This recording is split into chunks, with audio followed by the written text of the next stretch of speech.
We haven't eaten in 5 days, the widow whispered to a stranger in the rain, and he gave her bread, shelter, and eventually his last name.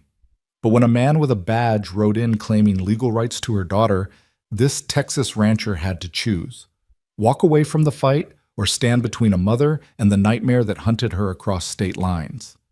What happened next would either save a family or destroy the only home they'd ever known. Stay with me until the end and comment what city you're watching from. I want to see how far this story travels. The storm had no mercy.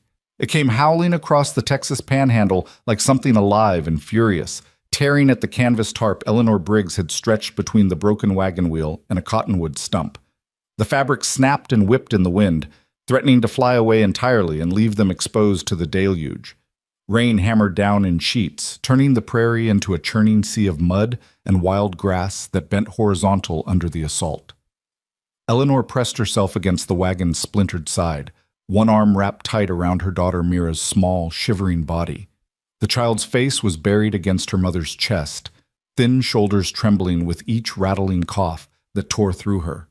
At 5 years old, Mira had already learned not to cry when things got bad, a lesson no child should have to master. But tonight, Eleanor could feel the silent tears soaking through her dress anyway. "Mama," Mira whispered, her voice barely audible over the storm's rage. "I'm cold." "I know, sweetheart. I know." Eleanor tightened her grip, trying to will warmth from her own body into her daughter's. But she had nothing left to give. The cold had seeped so deep into her bones that she'd stopped shivering an hour ago, a sign she recognized from the war winters, when men stopped shaking just before they stopped breathing entirely. 5 days. 5 days since they'd had anything resembling a real meal. The last of their cornmeal had run out somewhere in the Oklahoma Territory, where a trading post owner had looked at Eleanor's worn dress and empty purse and sent them away without so much as a kind word. She tried to forage, but the early spring prairie was still brown and barren, offering nothing but false hope and endless horizon. The wagon had broken 2 days after that, the front axle snapping on a hidden gully during a river crossing. Eleanor had managed to salvage some supplies before the whole thing tilted sideways into the mud: blankets, a few cooking implements, Mira's rag doll. But the wagon itself was finished. So was their horse, a gentle old mare named Bessie who'd gone lame trying to pull them free. Eleanor had been forced to make a choice that still haunted her, even as she knew it was mercy. One bullet, quick and clean, and then meat enough for 3 days if they could have kept a fire going. But they couldn't. The firewood they'd gathered was soaked through. Every match Eleanor struck sputtered and died in the wet air.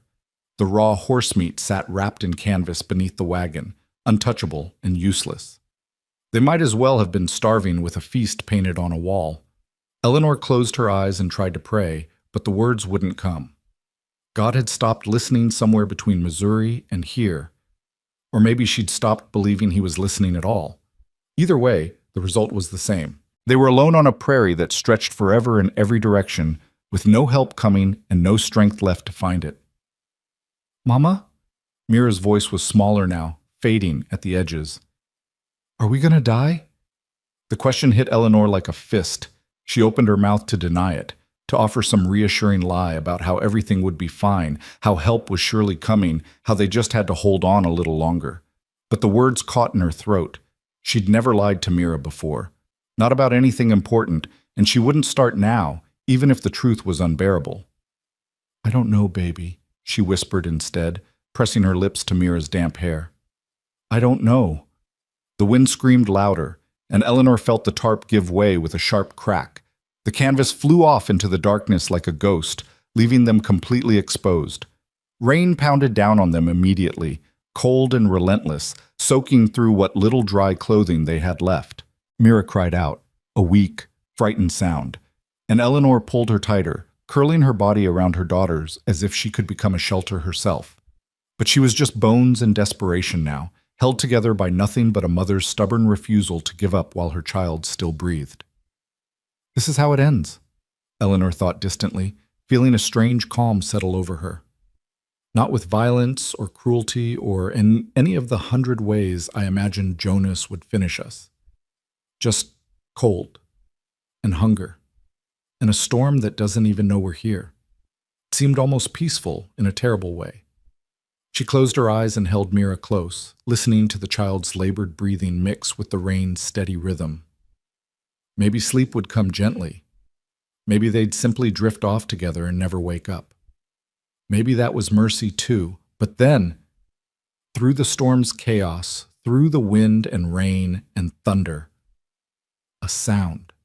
Slow, steady, deliberate. Hooves. Eleanor's eyes snapped open. Her heart, which had been barely beating, suddenly hammered against her ribs. She held perfectly still, straining to hear over the storm. For a moment she thought she'd imagined it, a desperate hallucination conjured by a dying brain. But no, there it was again, the measured clop, clop, clop of a horse moving carefully through mud. "Mira," Eleanor breathed, her voice urgent. "Mira, wake up." The child stirred weakly against her chest. "Mama?" "Shh. Listen." They both went silent. The hoofbeats grew louder, closer, accompanied now by the creak of leather and the jingle of metal tack. Someone was out there. Someone was riding through this hellstorm, moving with the confidence of a man who knew exactly where he was going. Eleanor's mind raced through possibilities, each one darker than the last. It could be help, a rancher, a traveler, someone with food and shelter and kindness to spare. Or it could be danger of a different sort. Bandits, drifters, men who would see a defenseless woman and child as easy prey. Or worse, what if it's Jonas?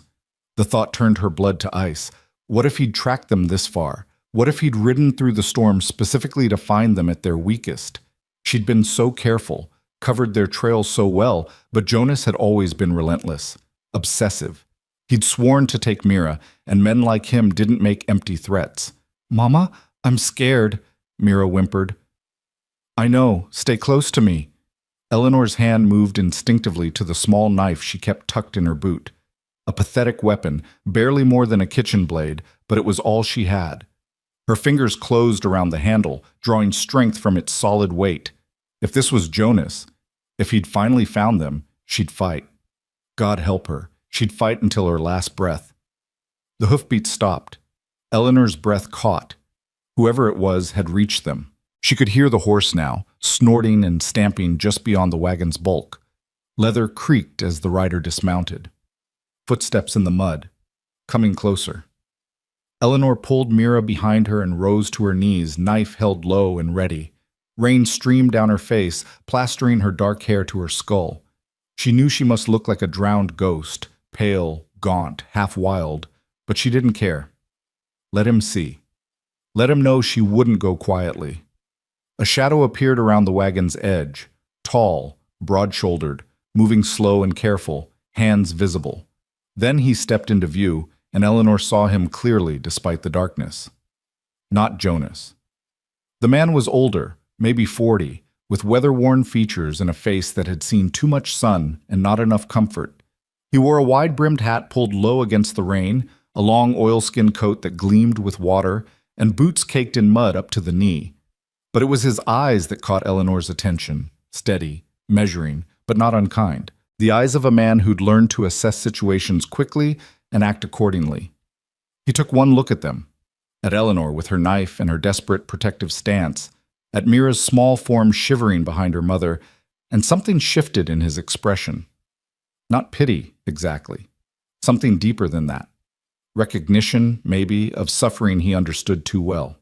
He raised both hands slowly, palms out, in a gesture of peace. "Easy now," he said, his voice low and rough, like gravel underfoot. "I'm not here to harm you." Eleanor didn't lower the knife. "Then what are you here for?" "Saw your wagon yesterday, broken on the creek bank. Figured someone might still be nearby. Might need help."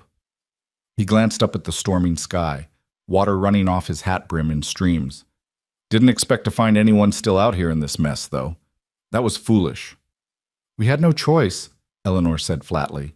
The man studied her for a long moment, and she watched something like understanding pass across his face. He'd seen desperation before, she realized, probably more than once.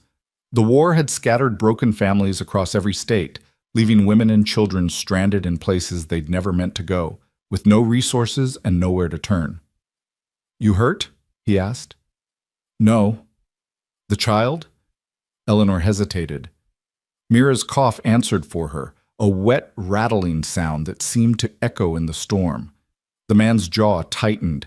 He reached slowly into his coat, and Eleanor tensed, her grip on the knife strengthening. But what he pulled out wasn't a weapon. It was a bundle wrapped in oilcloth about the size of 2 fists. He took a step closer, then knelt in the mud, bringing himself to eye level with Eleanor. Even on his knees, he was still nearly as tall as she was standing, but the gesture was clear. He was making himself vulnerable, putting himself at a disadvantage, showing her he meant no threat.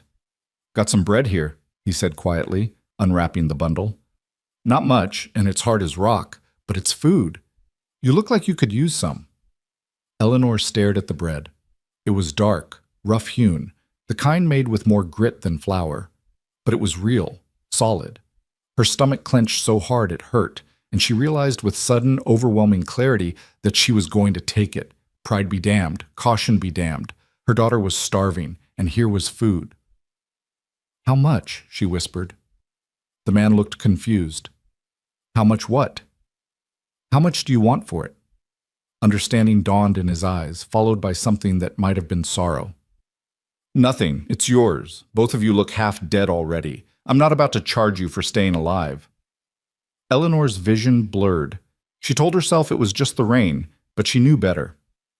"We haven't eaten," she heard herself say, the words coming out in a broken whisper. "Not in 5 days. We have nothing. No money, no trade goods, nothing to—" "I know," the man said gently. "I can see that. Take the bread." He held it out, close enough that Eleanor could reach it without coming nearer to him. The gesture spoke volumes. He was giving her the choice, letting her keep her distance, respecting her fear even as he offered help. Slowly, Eleanor lowered the knife. Her hand shook as she reached out and took the bread. It was heavier than it looked, dense and substantial. Half a loaf, maybe more. Enough for several meals if they were careful. "Mira," she breathed, breaking off a piece. "Sweetheart, come here." The little girl emerged from behind her mother, eyes huge in her thin face. She stared at the bread as if it were something magical, something that couldn't possibly be real. Eleanor pressed the piece into her small hands. "Slow bites," she instructed, even as her own hands moved to break off another chunk for herself. "Chew it well. Your stomach's not used to food anymore." Mira nodded and bit into the bread with the careful reverence of a child receiving communion. Eleanor watched her for a moment, making sure she was actually eating, then allowed herself a bite of her own piece. The taste exploded across her tongue, grain and salt and something indefinably wonderful that might have just been sustenance itself. It was the best thing she'd ever eaten. She forced herself to chew slowly, to let her shrunken stomach adjust, even though every instinct screamed at her to devour the whole portion in seconds. When she looked up again, the man was still kneeling in the mud, watching them with an expression that was hard to read. Not satisfaction, exactly. Something more complex than that. Maybe relief. Maybe just the quiet acknowledgement of a small mercy in a merciless world. "Thank you," Eleanor managed around her mouthful. The words felt inadequate, too small for what he'd done, but they were all she had. The man nodded once. "You got anywhere to go?" Eleanor's hand instinctively tightened on Mira's shoulder. "We're heading west." "West is a big direction. You got family out there? Someone expecting you?" She hesitated, weighing truth against safety. But something in his steady gaze made her answer honestly. "No, no family, just west." "Running from something," he said. It wasn't a question. Eleanor met his eyes directly. "From someone. And I won't go back, no matter what." She waited for him to press, to ask questions, to demand explanations she couldn't give without putting them in more danger. But he just nodded, as if that answer told him everything he needed to know. "Fair enough." He stood, brushing mud from his knees with one hand. "You can't stay out here, though. That child's got the wet lung sound. I know it from the war.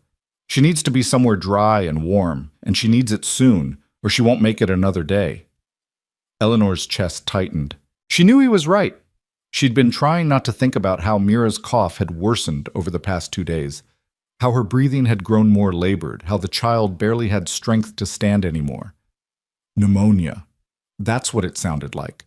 And out here, with no medicine and no shelter, pneumonia was a death sentence. I don't, Eleanor's voice cracked. I don't have money for a doctor, or a room, or anything. Didn't ask for money. The man turned, gesturing toward where his horse waited in the darkness. My place is about an hour's ride northeast. It's not much, but it's got a roof that doesn't leak, a stove that works, and room enough for 2 more. You're welcome to it until the child's well and you can figure out your next move. Eleanor stared at him, trying to process the offer. Strangers didn't do this.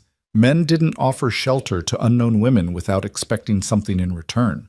Every instinct she'd developed over the past year screamed at her to refuse, to thank him politely and send him on his way, to trust no one and nothing except her own judgment. But then Mira coughed again, and Eleanor felt the child sway against her, barely able to stand. Why? Eleanor asked hoarsely. Why would you help us? The man was quiet for a moment, staring out at the rain-soaked prairie. When he finally spoke, his voice was distant, touched by something old and painful. Because 10 years ago, I came home from the war and found my house burned, my land taken, and my wife's grave fresh in the churchyard. She died of fever while I was gone, and there'd been nobody to help her. Nobody to bring her water or bread or kindness. He looked back at Eleanor and his eyes were dark with old grief. I can't fix that. Can't undo it. But I can make sure it doesn't happen to someone else's wife and daughter. Not if I can prevent it. Eleanor felt something break open in her chest, some locked chamber where she'd been keeping all her fear and exhaustion and desperate hope. She wanted to refuse, wanted to maintain her independence, her control, her ability to keep running without owing anyone anything, but Mira needed more than she could give alone. All right, she whispered. All right, we'll come. The man nodded as if he'd expected nothing less. Name's Calder Boone. I run a cattle ranch about 10 miles from here. Small operation, just me and a few hands. You'll be safe there. Eleanor Briggs, and this is Mira. Calder touched the brim of his hat in acknowledgement, then moved to his horse, a tall roan gelding that stood patient in the rain. He untied a bedroll from behind the saddle and brought it over, along with a larger piece of oilcloth. Can either of you ride? He asked. Eleanor shook her head. She'd grown up in St. Louis, where horses were for pulling carriages, not for riding. Everything she knew about survival on the frontier had been learned in the past year, cobbled together from necessity and desperation. All right then, I'll walk. You and the girl can share the saddle. It'll be cramped, but it'll keep you out of the mud. He spread the oilcloth over them both like a massive cloak, tucking it carefully around Mira's small shoulders. This'll help keep the rain off. He lifted Mira first, settling her into the saddle with surprising gentleness for a man his size. Then he offered Eleanor his hand. She hesitated only a moment before taking it. His palm was rough with calluses, his grip strong and steady. He helped her up behind Mira, then arranged the oilcloth over them both. Hold tight to the horn, he instructed. I'll lead him slow. We won't go faster than walking pace. Eleanor wrapped one arm around Mira and gripped the saddle horn with her other hand. The horse shifted beneath them, adjusting to the weight, but remained steady. Calder took up the reins and started walking, leading them away from the broken wagon and into the storm. The journey was a blur of darkness and rain. Eleanor lost track of time, focusing only on keeping Mira upright and warm beneath the oilcloth. The child had stopped coughing, not because she was better, but because she'd slipped into an exhausted half-sleep, her small body finally giving up the fight to stay conscious. Calder walked ahead of them, steady and unhurried, never looking back but always seeming to know when the horse needed a moment to pick through difficult terrain. He moved like a man who'd walked this land so many times he could navigate it blind, reading the prairie through his boots and bones. Finally, hours later, or maybe just minutes, Eleanor couldn't tell anymore. Shapes emerged from the darkness. Buildings. A house, a barn, a few smaller structures that might have been storage sheds or bunkhouses. The ranch. It was small, as Calder had promised. Not the sprawling operation she'd seen from train windows while fleeing Missouri, but something more modest. A single-story house with a covered porch, a barn that looked solid but weathered, and a few split-rail corrals barely visible in the rain. But what mattered was that the house had light glowing in one window, and smoke rising from a chimney despite the storm. Warmth, shelter, safety. Calder led them to the porch, then helped Eleanor down first before taking Mira into his own arms. The child barely stirred, her breathing shallow and rapid. "Front door's open," he said. Go on in. I'll get the horse settled and be right behind you." Eleanor climbed the porch steps on legs that barely remembered how to work. She pushed open the door and stepped into a warmth so sudden and complete it almost made her dizzy. The interior was simple but clean. One main room serving as kitchen and living space, with a black iron stove radiating heat in one corner and a scarred wooden table surrounded by mismatched chairs. A doorway led to what was probably a bedroom. The walls were bare except for a few hooks holding coats and tools, and the furniture looked handmade, functional rather than decorative. But it was warm and dry and safe. Eleanor stood in the middle of the room, dripping rain onto the floorboards, and felt the last of her strength give way. She'd made it. Against all odds, against every terrible possibility, she'd kept Mira alive long enough to find help. The realization hit her so hard she had to grab the edge of the table to keep from falling. The door opened again, and Calder came in carrying Mira like she weighed nothing at all. He kicked the door shut against the storm, then moved immediately toward the bedroom. "Got a bed in here?" he called over his shoulder. "It's dry and the blankets are clean. Let's get her settled." Eleanor followed him into a small room containing a bed, a chest of drawers, and little else. Calder laid Mira down gently, then stepped back to let Eleanor take over. She pulled off Mira's soaked clothes with trembling hands, wrapping her daughter in the thick wool blankets that smelled of soap and summer sun. "There's shirts in the drawer that'll do for night clothes," Calder said from the doorway. "They'll be too big, but they're warm. You should change too. You're soaked through." Eleanor nodded, not trusting her voice. Calder left, pulling the door halfway closed to give them privacy. She found the shirts, men's work shirts, flannel and soft from many washings, and dressed Mira in one before stripping off her own wet clothes and pulling another over her head. It hung to her knees like a dress, but it was dry and warm, and that was all that mattered. When she emerged from the bedroom, Calder was stoking the fire in the stove, building it up to a fierce heat. He'd removed his wet coat and hat, revealing sandy brown hair and the lean, work-hardened build of a man who made his living with his hands. "Coffee's on," he said without turning around. "Should be ready in a few minutes. You drink coffee?" "Yes." Eleanor's voice came out rough as sandpaper. "Thank you for everything. I don't know how to—" "Don't!" Calder straightened, facing her. His expression was serious but not unkind. "You don't owe me anything except the truth about one thing. How much trouble are you in? Because if someone's hunting you, I need to know what I'm stepping into." Eleanor wrapped her arms around herself, suddenly cold despite the warm shirt. This was the moment she'd been dreading. The moment when she'd have to decide how much to tell, how much to trust this stranger who'd shown them more kindness in one night than they'd seen in a year of running. She took a breath and chose honesty. "My husband died 14 months ago," she said quietly. "Killed in a factory accident in St. Louis. His brother Jonas showed up at the funeral with a lawyer and papers claiming guardianship of Mira. Said I was unfit, said I couldn't provide for her properly. He had a judge in his pocket and money for bribes, and I knew if I stayed, he'd take her from me." "Why would he want to do that?" Calder asked. Eleanor's hands clenched into fists.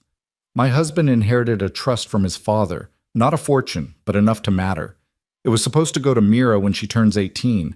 Jonas couldn't touch it as long as I had custody, but if he could prove me unfit, get himself named guardian instead."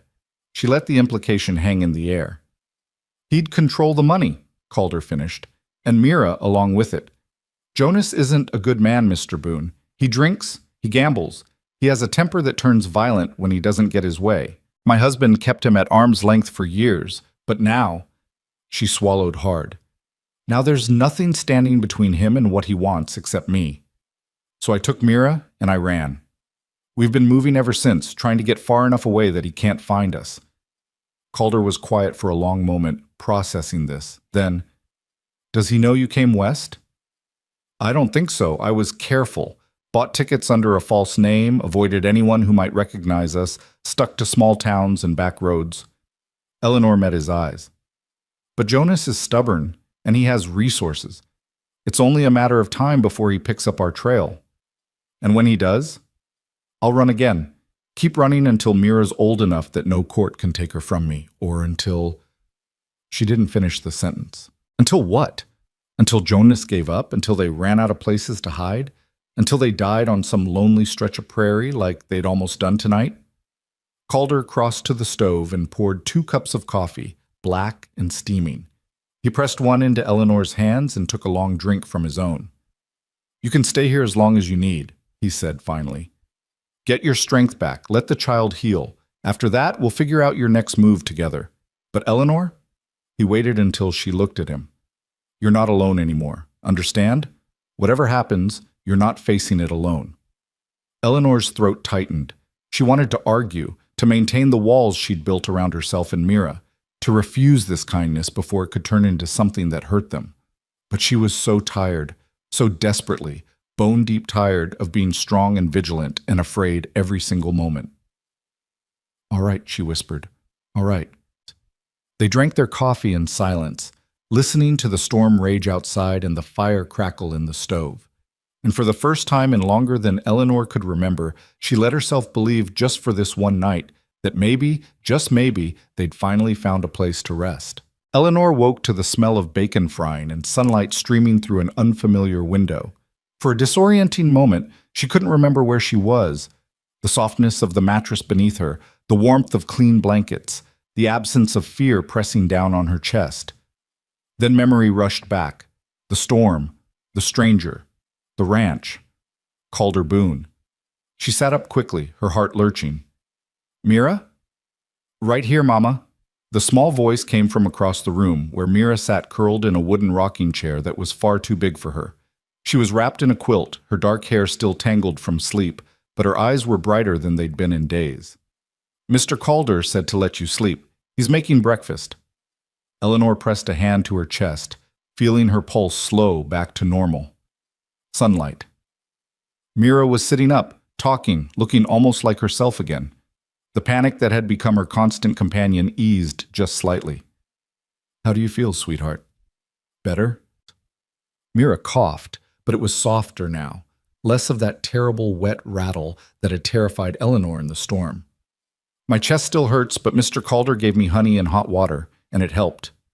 Eleanor stood, smoothing down the oversized flannel shirt she'd slept in, suddenly aware of how exposed she must look.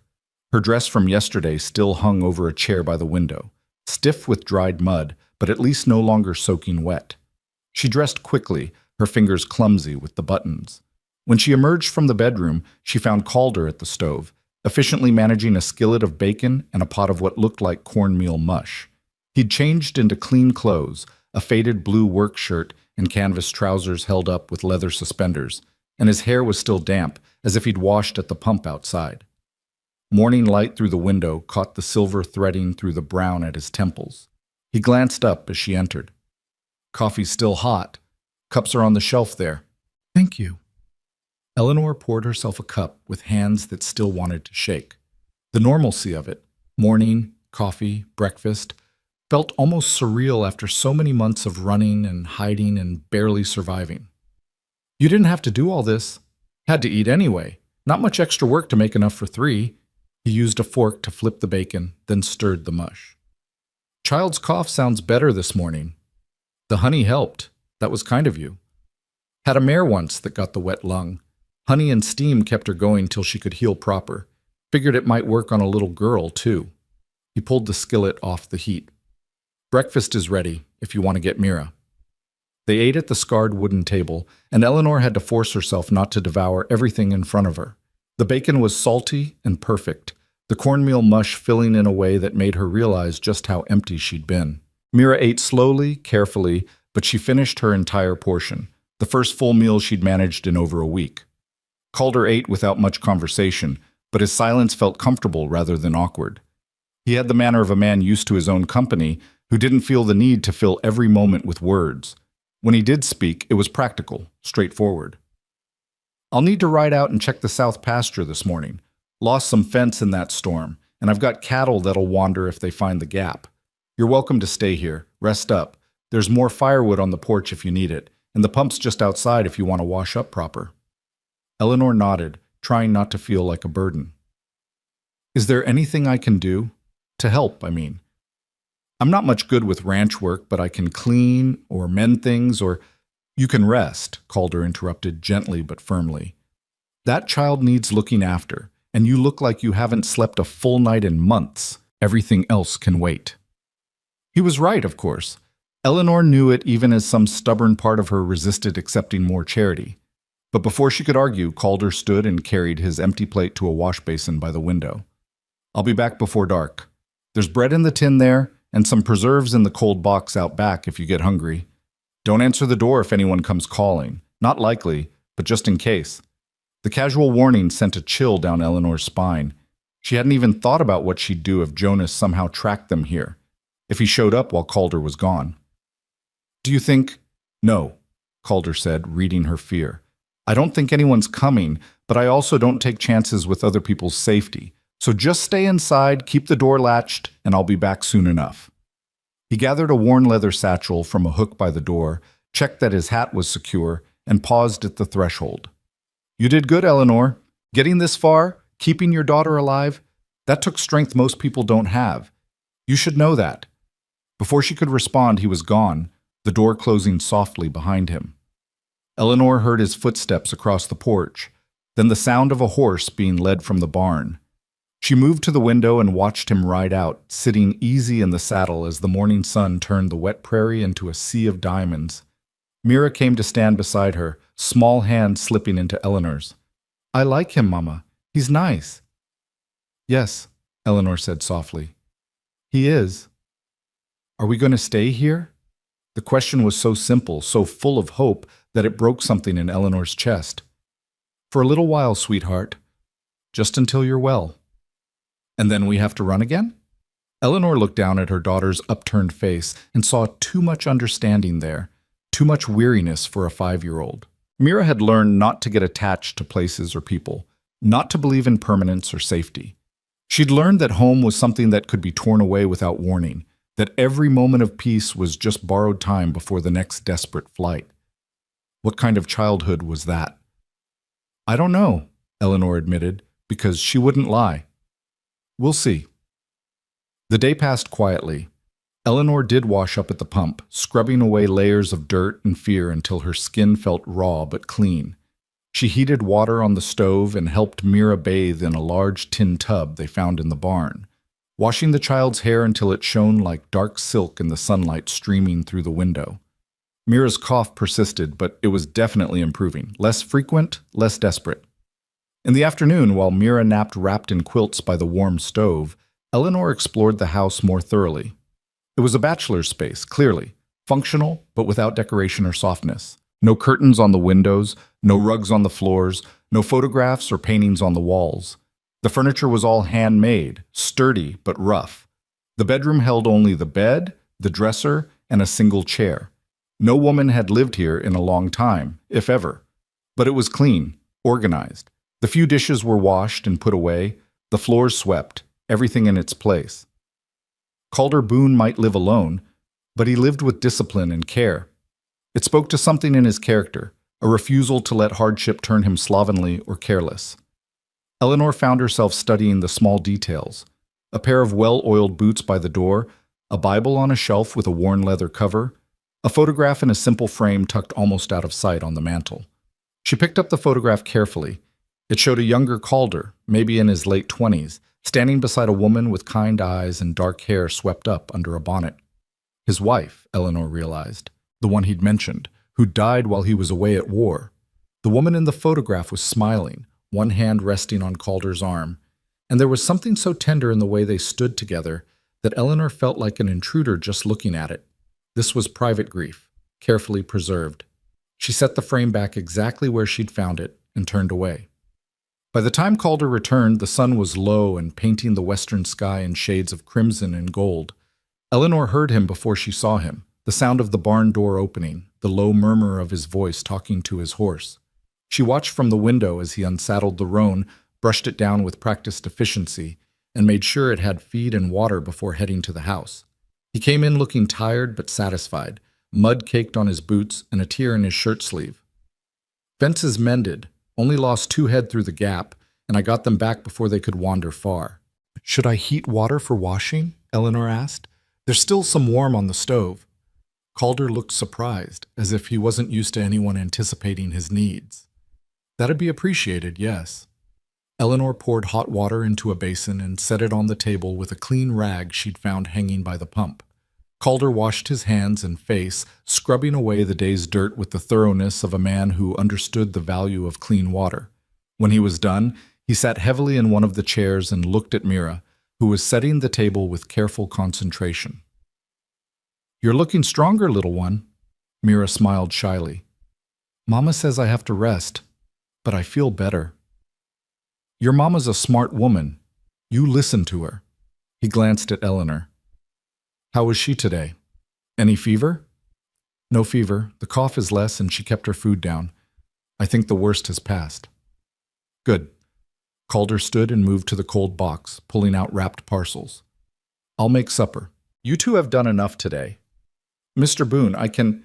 Calder, he interrupted. Just Calder, and you'll sit. You're still recovering yourself, even if you won't admit it.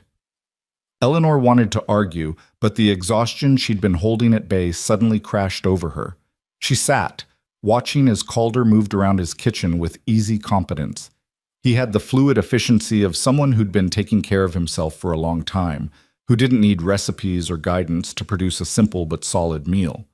They ate together again, salt pork and beans, with biscuits that Calder admitted came from a batch his ranch hand's wife had made and sent over.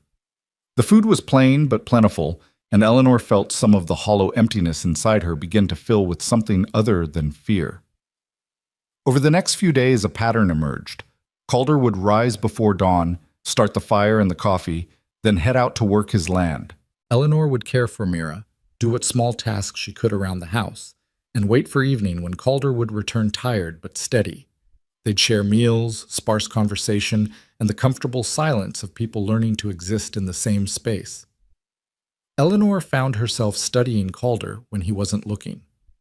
He was a man of routines and quiet competence, someone who did what needed doing without complaint or expectation of praise. He never asked her for anything, never pushed for information she didn't volunteer, never made her feel like she owed him more than simple courtesy. It was so different from every other man she'd known, different from her husband, who'd been kind but weak, unable to stand up to his brother's bullying. Different from Jonas, who demanded and took and broke things just to prove he could. Calder Boone asked for nothing, and somehow that made Eleanor want to give him everything. On the third evening, after Mira had gone to bed, Eleanor found Calder on the porch, mending a bridle by lamplight. The spring night was cool but clear, full of stars that seemed close enough to touch. She brought him a cup of coffee and sat in the chair beside his, gathering her courage. I've been thinking about what comes next, she said quietly, when Mira's fully well. Calder's hands didn't pause in their work. And? I have a plan. There's a town in California, Fresno, where my husband's cousin lives. We've never met, but she wrote after the funeral, said if I ever needed help, I could come there. It's far enough that Jonas won't think to look, and California's far enough from Missouri that… That's a long way to travel alone with a child, Calder interrupted, especially with someone hunting you. I know. But what choice do I have? I can't stay here forever. You have your own life, your own work. We're already imposing too much. You're not imposing. Calder set down the bridle and looked at her directly. And I'm not trying to tell you what to do, but California's 3, maybe 4 weeks of hard travel from here, and you'd have to cross territory where a woman alone with a child is going to draw attention. Questions. The kind of attention that gets back to people you don't want finding you. Eleanor felt her throat tighten. Then what do you suggest? That I stay here and wait for Jonas to track us down? Because he will, eventually. He's got money and time and the kind of vindictive patience that doesn't quit. No. Calder picked up his coffee, took a long drink. I'm suggesting you stay here and let me help you figure out something better than running blind. You said Jonas has legal papers claiming guardianship, right? That he's got a judge in his pocket? Yes? Then the running won't ever stop. Not really. Because even if you make it to California, even if you hide there for years, those papers still exist. And the day he finds you, and men like that always find you eventually, he'll have the law on his side. You'll have nothing. The truth of it hit Eleanor like a fist. She'd been so focused on distance, on putting miles between herself and Jonas, that she hadn't let herself think about the deeper problem, the legal problem. Jonas didn't just want Mira. He had a piece of paper saying she belonged to him. Running wouldn't change that. "What do you think I should do?" she asked, hating the weakness in her voice. Calder was quiet for a long moment, staring out at the dark prairie. When he spoke, his voice was careful, measured. "You need to change the situation. Make those papers meaningless." "How?" "By making sure Mira has a legal guardian who can't be challenged, someone with standing and resources, someone Jonas can't push around or bribe away." Eleanor's heart started beating faster. "I don't know anyone like that." "You do now." The words hung in the air between them, heavy with implication. Eleanor stared at Calder, trying to understand what he was offering. "You?" "Marriage," Calder said bluntly. "On paper, at least. Make it legal, make it official, and make it stick. If you're married, Jonas can't claim you're unfit. If I legally adopt Mira as my daughter, his guardianship papers become worthless. He'd have to fight me in court, and I've got land, a reputation in this county, and friends who'd vouch for me. It wouldn't be easy for him." Eleanor couldn't breathe. Marriage, legal adoption. The solution was so simple and so impossible at the same time. You don't want... "I'm offering a legal arrangement," Calder interrupted. "Not asking you to be anything you don't want to be. We'd be married in name for the protection it gives you and Mira. You'd have your own room, your own space. I wouldn't expect..." He cleared his throat. "I wouldn't expect anything beyond what you're willing to give. But you'd be safe. Both of you would be safe. And Jonas would have to go through me to get to either of you." "Why?" Eleanor whispered. "Why would you do this?" Calder looked at her then, and his eyes held an old pain she recognized. "Because I couldn't save my wife when she needed me. Because I came home to nothing but a grave and regret. Because I know what it's like to lose everything, and I'll be damned if I stand by and let it happen to someone else when I could prevent it." Eleanor felt tears burn her eyes. It was too much, too generous, too dangerous for him, too impossibly kind. "If Jonas finds out, he'll make trouble for you. He has connections, money. He could hurt you." "Let him try." There was steel in Calder's voice now, something hard and unyielding. "I didn't survive 4 years of war by being easy to push around, and I didn't build this ranch by backing down from a fight. Calder, I can't ask you to..." "You're not asking. I'm offering." He stood, picking up the mended bridle. "Think about it. I'm not rushing you for an answer. But Eleanor?" He waited until she looked up at him. "You don't have to run anymore. Not if you don't want to." He went inside, leaving Eleanor alone on the porch with her thoughts spinning. Marriage. Safety. A life that wasn't just survival. It seemed impossible. It seemed like a dream she didn't dare believe in. But as she sat under the vast Texas stars listening to the night sounds of the prairie, Eleanor let herself imagine it. Imagine staying. Imagine Mira growing up here, healthy and happy, learning to ride horses and collect eggs and live without fear. Imagine having a partner, even just on paper, who stood between her and the darkness. It was a dangerous thing to hope for. But God help her, she wanted it. The next morning, Eleanor woke to find Calder already gone to work, a fresh pot of coffee on the stove and a note on the table in rough handwriting. "Take your time, no pressure. No, CB." She spent the day watching Mira, who was strong enough now to play outside under Eleanor's supervision, chasing butterflies through the wet grass and laughing with a lightness Eleanor had feared was lost forever. The sound of her daughter's laughter made the decision easier. When Calder came home that evening, Eleanor was waiting on the porch. He dismounted slowly, reading something in her posture. "I have conditions," Eleanor said before he could speak. Calder nodded. "All right." "Mira comes first. Always. In every decision, in every choice, her welfare is the priority." "Agreed. I'll contribute to the household. I can't do ranch work, but I can cook, clean, manage accounts. I won't be dead weight." "Never thought you would be. And if I ever want to leave, if this arrangement doesn't work, or if things change, you let us go.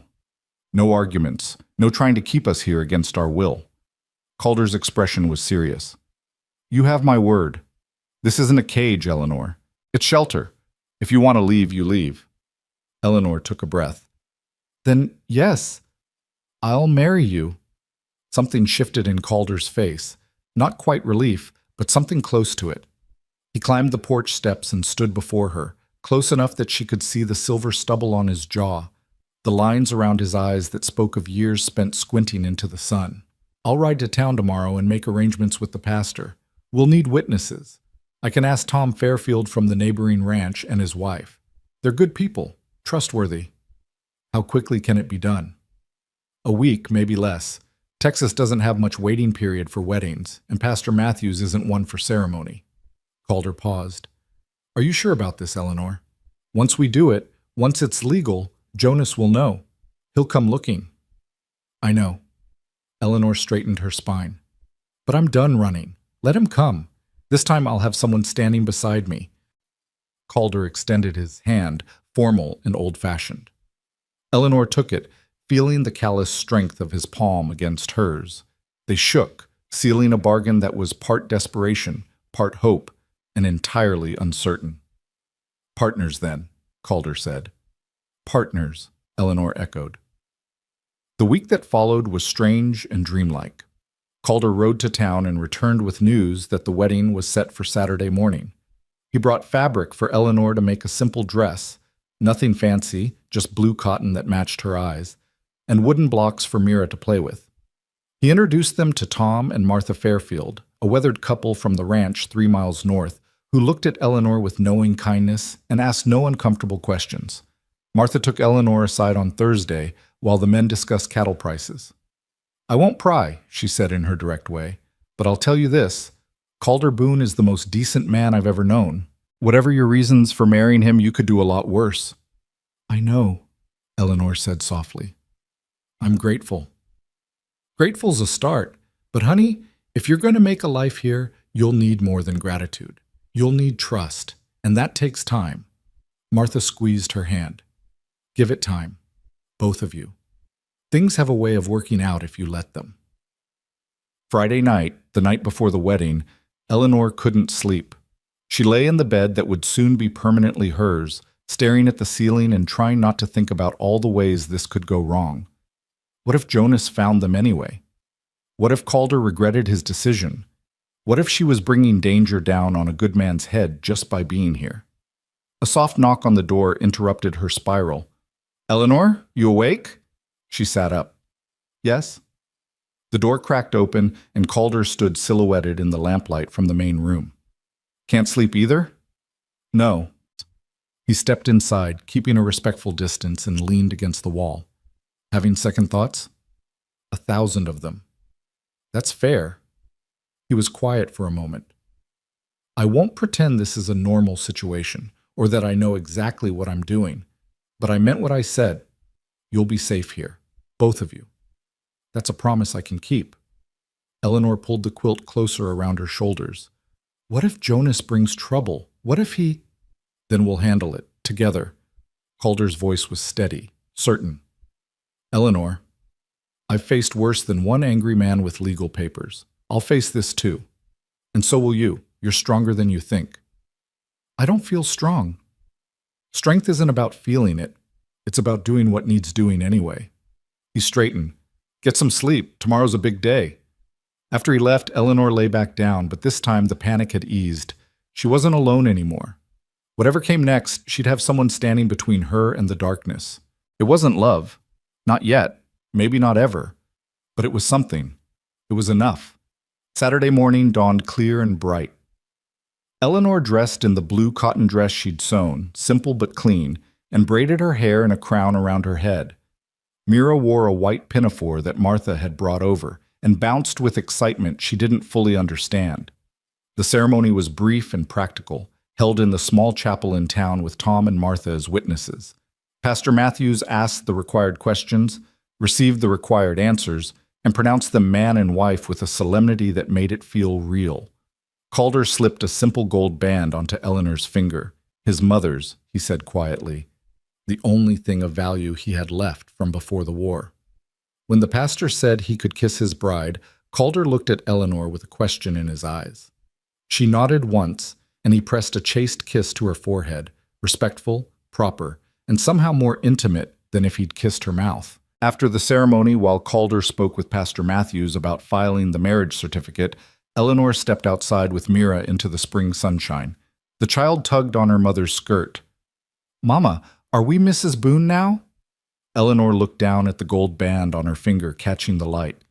"Yes, sweetheart. We're Mrs. Boone now." "Does that mean Mr. Calder is my papa?" The question caught Eleanor off guard. She knelt down to Mira's level, smoothing her daughter's dark hair. "Would you like him to be?" Mira considered this with the seriousness only a child could bring to such a question. "He's nice, and he gave me honey when I was sick, and he makes Mama smile." She nodded decisively. "Yes, I think he should be my papa." Eleanor felt her throat close with emotion.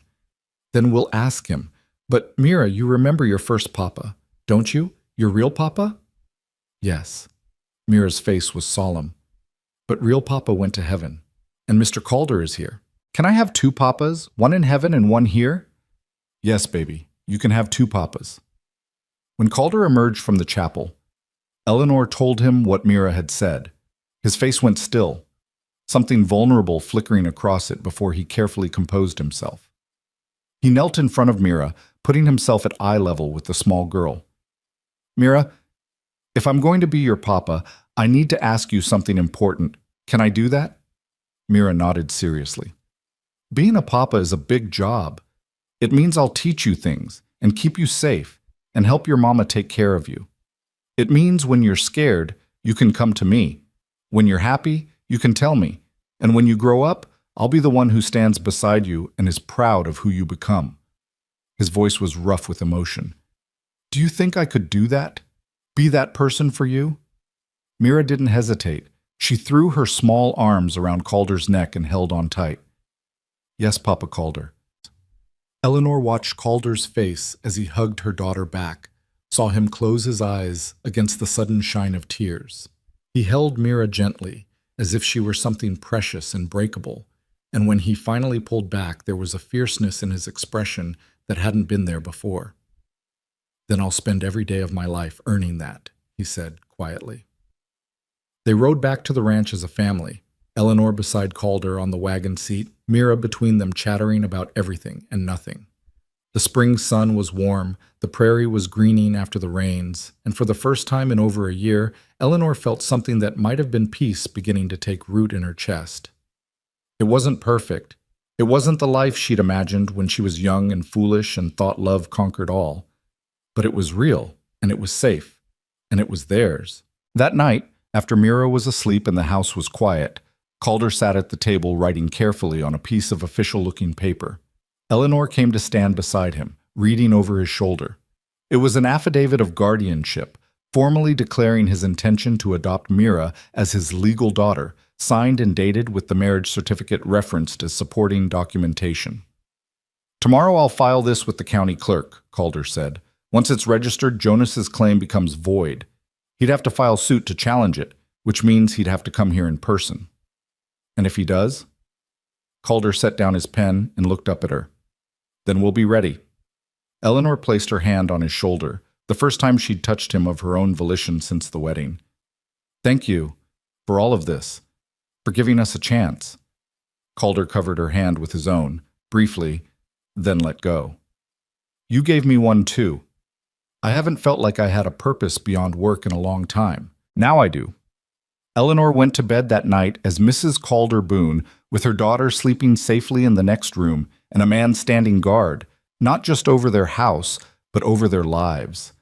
The gold band on her finger felt strange but solid, a tangible reminder that she wasn't alone anymore. Outside, the Texas night was vast and filled with stars. And somewhere to the east, Jonas Crow would eventually learn what she'd done, would learn that she'd found protection he couldn't easily break. Let him learn. Let him come. This time, Eleanor wasn't running. 3 weeks passed like a dream Eleanor kept waiting to wake from. The ranch settled into rhythms that felt almost natural, Calder rising before dawn to tend the cattle, Eleanor managing the house and teaching Mira her letters on the porch in the afternoon sunshine, all of them gathering for supper as the sky turned gold over the prairie. It was domestic and quiet, and so different from the year of running that Eleanor sometimes forgot to be afraid. But she never forgot completely. On a Tuesday morning in late May, Eleanor was hanging laundry on the line behind the house when she heard it, the distant sound of hooves approaching fast. Not the steady pace of Calder returning from checking fence lines, but something urgent, almost reckless. Her hand stilled on the damp sheet she'd been pinning, and that old familiar dread coiled in her stomach like a snake. She turned toward the sound and saw Tom Fairfield riding hard across the east pasture, his horse lathered with sweat. He pulled up near this barn and dismounted before the animal had fully stopped, looking around wildly until he spotted Eleanor. "Mrs. Boone!" He was breathing hard, whether from the ride or from fear Eleanor couldn't tell. "Where's Calder?" "South pasture, checking on the new calves. Tom, what's wrong?" "There's a man in town. Came in on the morning stage asking questions about you and Mira." Tom pulled off his hat and ran a hand through his gray hair. "Martha heard him in the general store talking to Ben Carson. Said he was looking for his sister-in-law, described you both down to the color of Mira's eyes. Martha sent me straight here as soon as she heard." Eleanor's vision narrowed to a pinpoint, then expanded again. She'd known this day would come, had been preparing for it in the back of her mind, even as she let herself believe in the safety of these past weeks. But knowing and experiencing were different things, and the fear that crashed over her now was immediate and visceral. "Did he give a name?" Her voice came out steadier than she felt. "Jonas Crow. Said he had legal business to attend to, was very interested in whether anyone had seen a widow woman with a young daughter passing through." Tom's weathered face was creased with concern. "Martha told Ben to play dumb, but you know how these things go. If he asks enough people, offers enough money, someone will talk." "How long do we have?" "Hard to say. He was still in town an hour ago, but if he hired a horse or a wagon, he could be here by afternoon."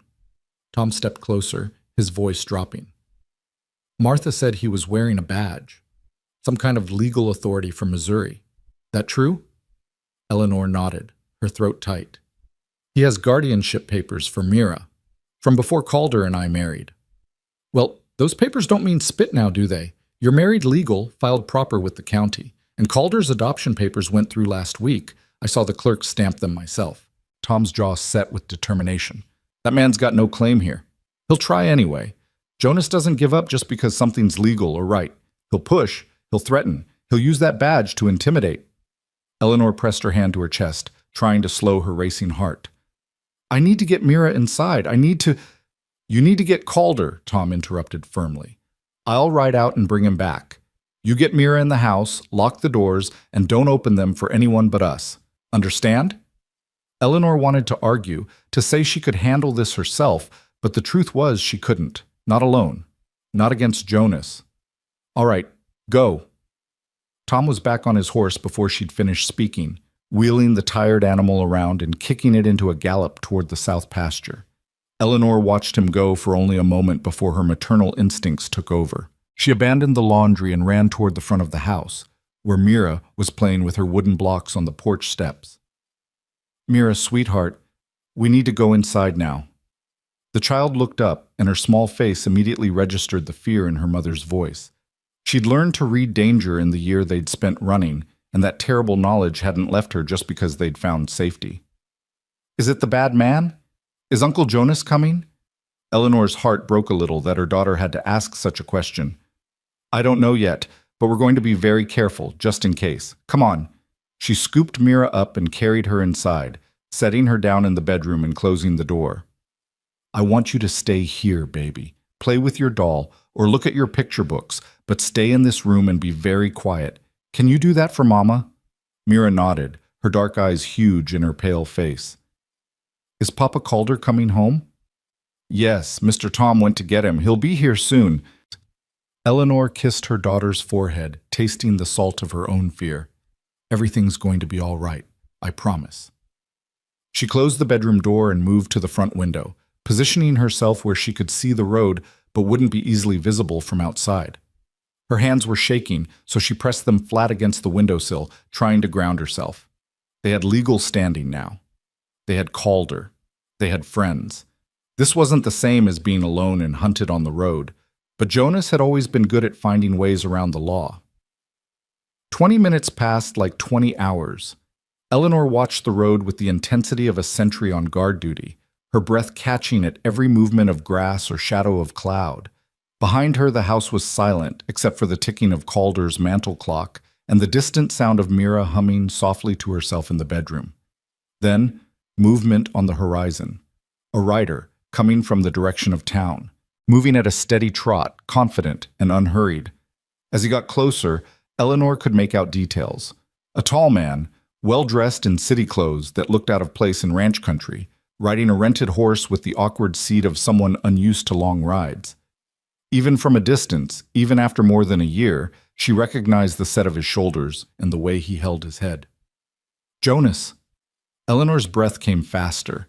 She backed away from the window, her mind racing through options. She could take Mira and run out the back, try to hide in the barn or the root cellar, but Jonas would search, and they'd be cornered with no way out. She could take Calder's rifle from over the door and meet Jonas on the porch, but she'd never fired a gun in her life, and he'd know it was a bluff. She could... The sound of more hooves, these coming fast from the south. Eleanor spun toward the sound and saw Calder and Tom riding hard across the pasture, pushing their horses as fast as the animals could go. Relief flooded through her so intense it almost brought her to her knees. He was coming. She wasn't alone, but Jonas was closer. Eleanor watched helplessly as the timing played out like some terrible arithmetic problem. Jonas would reach the house first, by maybe 2 or 3 minutes.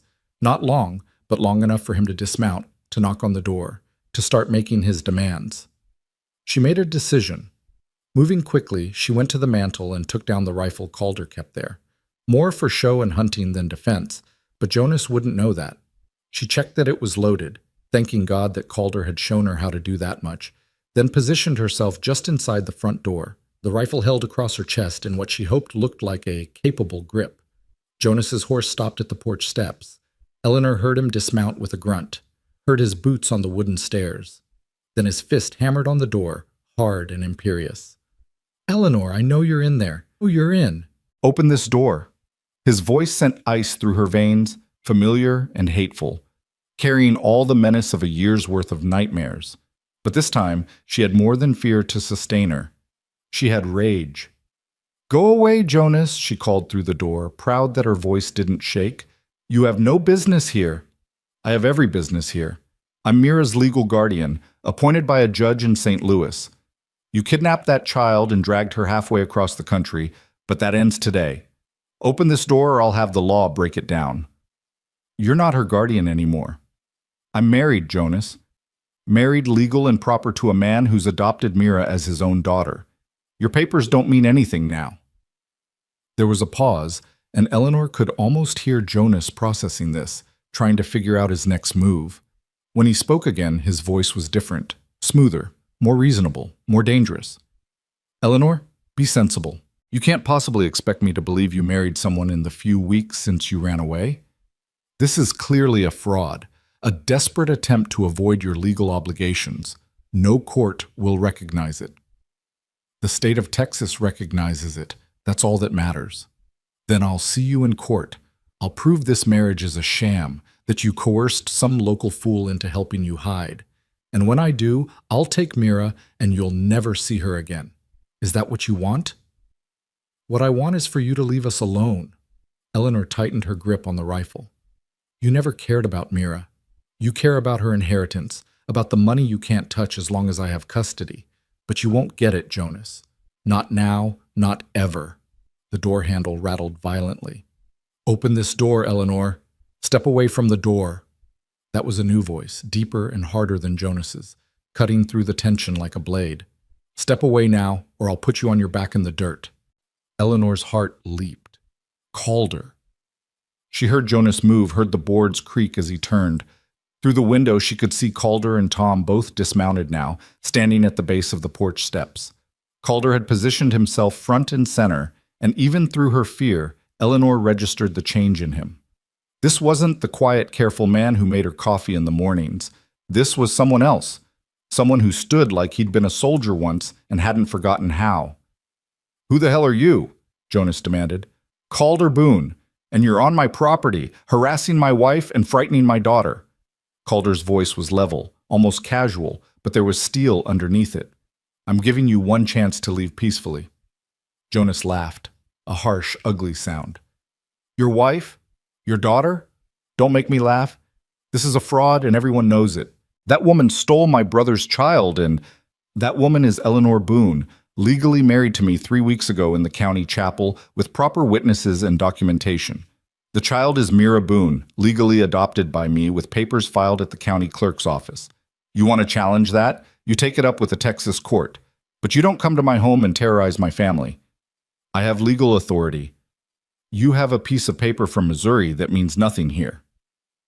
Calder climbed the steps slowly, deliberately, until he was standing face to face with Jonas on the porch. Eleanor could see them both now through the window, could see how Calder had at least 3 inches and 30 pounds on Jonas, could see how Jonas's certainty was starting to crack. Texas doesn't recognize guardianship claims that supersede a legal parent, and I'm Mira's legal parent now. This is kidnapping. I'll have you arrested. On what grounds? For marrying a widow and adopting her child? For providing a home and safety to people who needed it? Calder's voice dropped lower, more dangerous. You want to try that, Jonas Crow, you go right ahead. But you better have proof that'll stand up in a Texas courtroom, because I've got a marriage certificate, adoption papers, and about 50 neighbors who will testify that Eleanor and Mira have been living here as my family for nearly a month now. Jonas's face was reddening, the way it always did when someone challenged him. Eleanor knew that look, knew it preceded violence more often than not. She tightened her grip on the rifle, ready to step out if needed. You don't know what you're dealing with, Jonas snarled. I have resources. I have connections. I'll make your life hell. You're welcome to try. Calder didn't move, didn't back down an inch. But right now, you're trespassing. And in Texas, a man's got the right to defend his property and family by whatever means necessary. You understand what I'm saying to you? The threat was clear, and even Jonas wasn't stupid enough to miss it. But he wasn't ready to give up either. I'll be back.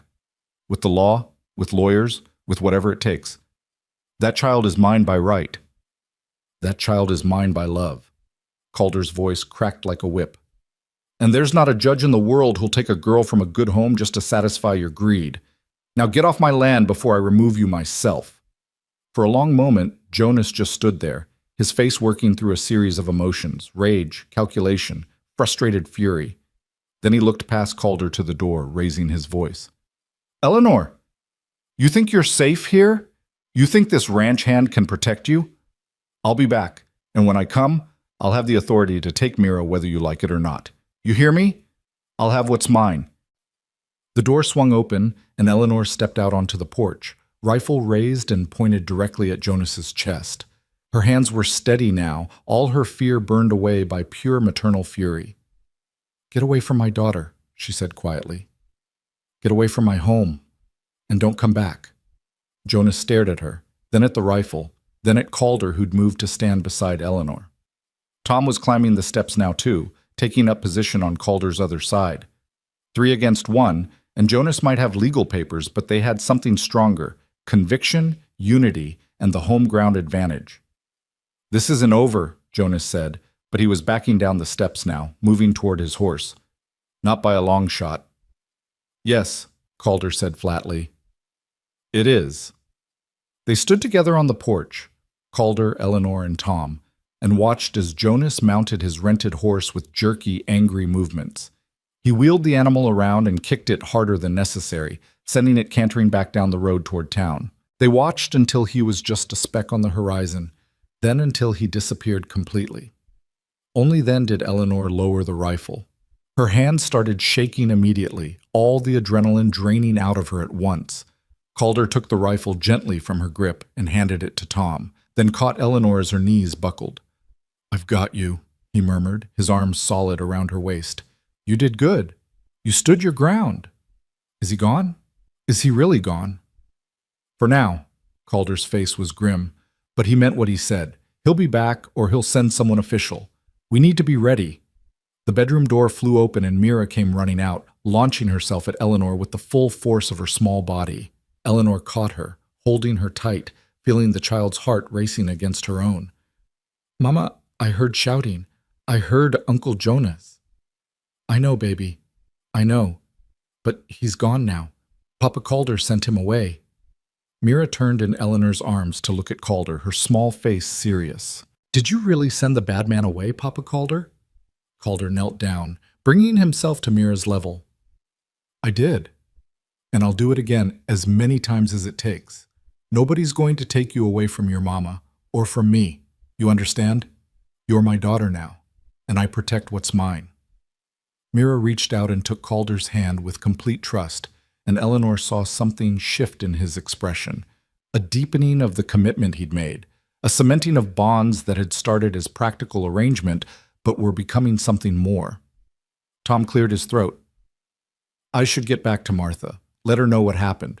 But Calder, you should know, that man's not working alone. Martha said he came in on the stage with another fellow, big man who looked like hired muscle. Jonas stayed in town but sent the other one to the telegraph office. They're sending for something or someone. Lawyers, probably, Calder said grimly, or more legal documentation. Maybe even law enforcement from Missouri. Can they do that? Can they make Texas lawmen help them? Depends on what they claim and who they know. Calder stood, his face thoughtful. But it doesn't matter. We're not doing anything illegal, and we've got documentation to prove it.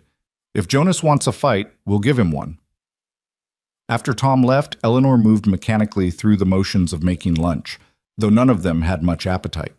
Mira stayed close to her, not speaking much, her usual chatter subdued by the lingering fear. Calder spent the afternoon on the porch, ostensibly mending tack, but really keeping watch on the road. That evening, after Mira had finally fallen asleep exhausted in her bed, Eleanor and Calder sat at the table with the lamp turned low. The marriage certificate and adoption papers were spread between them, along with a letter Calder had drafted to the county judge explaining the situation. I'll ride to town tomorrow, Calder said. Calder Porteron. File a formal complaint about Jonas's harassment. Make sure the sheriff knows what's happening, so if Jonas tries to claim we're doing something wrong, there's already a record of his threats. Will that be enough? I don't know. Calder rubbed his face tiredly. The law is complicated, especially when it crosses state lines. But Eleanor, I meant what I said to Jonas. I won't let him take Mira, whatever it costs, whatever I have to do. This is my fight, not yours. You shouldn't have to. It became my fight the day I married you. Calder reached across the table and covered her hand with his. It was only the second time he'd touched her of his own volition, and the warmth of his palm against her skin sent a shock through her. We're family now. That means we face things together. Eleanor turned her hand over, letting their fingers intertwine. I'm scared, Calder. Not for me, but for Mira. For what this might do to her. She's just started to feel safe again, to laugh and play like a normal child. If Jonas drags this out, if he makes her testify or appear in court, we won't let it get that far. Calder's grip tightened. Tomorrow I'm also riding to see Judge Harrison. He's a fair man and he knows me. I'll explain everything, show him our documentation, and ask for his counsel. If Jonas files suit, at least we'll have the judge's ear first. And if that's not enough? Calder was quiet for a long moment. When he spoke, his voice was serious. Then we consider other options. I've got friends from my army days scattered across 3 territories. If we had to, we could move, all 3 of us, start fresh somewhere Jonas couldn't find us. Run again, you mean? Not run. Relocate. Strategic retreat. He met her eyes. But I don't think it'll come to that. Jonas is a bully, Eleanor. Bullies fold when they meet real resistance. He came here expecting to intimidate you into giving up. Instead, he found a united front. That'll shake him more than you know. Eleanor wanted to believe him, wanted to think that Jonas would give up, accept defeat, leave them in peace. But she'd known Jonas for years before William died, had watched him manipulate and scheme and refuse to accept any outcome that didn't favor him.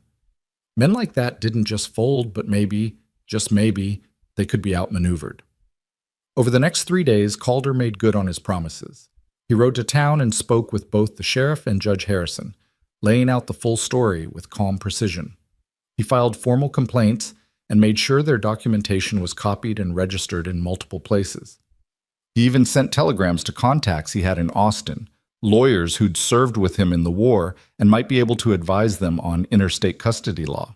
Tom Fairfield spread the word among the neighboring ranchers, and by the end of the week, Calder had promises of support from at least a dozen men, all willing to testify to Eleanor and Mira's good character, all willing to vouch for Calder's standing in the community.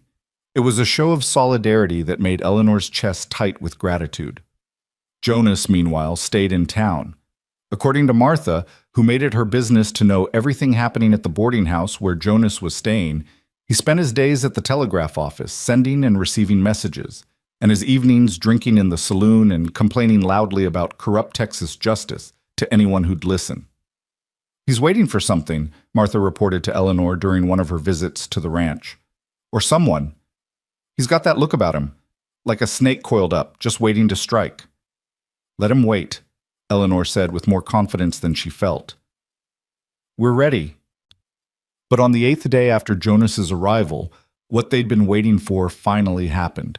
Eleanor was in the garden behind the house, helping Mira identify vegetables growing in neat rows, when she heard horses, multiple horses, moving at a measured pace. Her heart kicked into overdrive, and she grabbed Mira's hand. "Inside, sweetheart, quickly!" They'd just reached the porch when Calder came around from the barn, wiping his hands on a rag. He'd heard the horses too, and his face was set in grim lines. "Get inside and stay there," he told Eleanor. "I'll handle this." But Eleanor shook her head. "We're in this together, remember?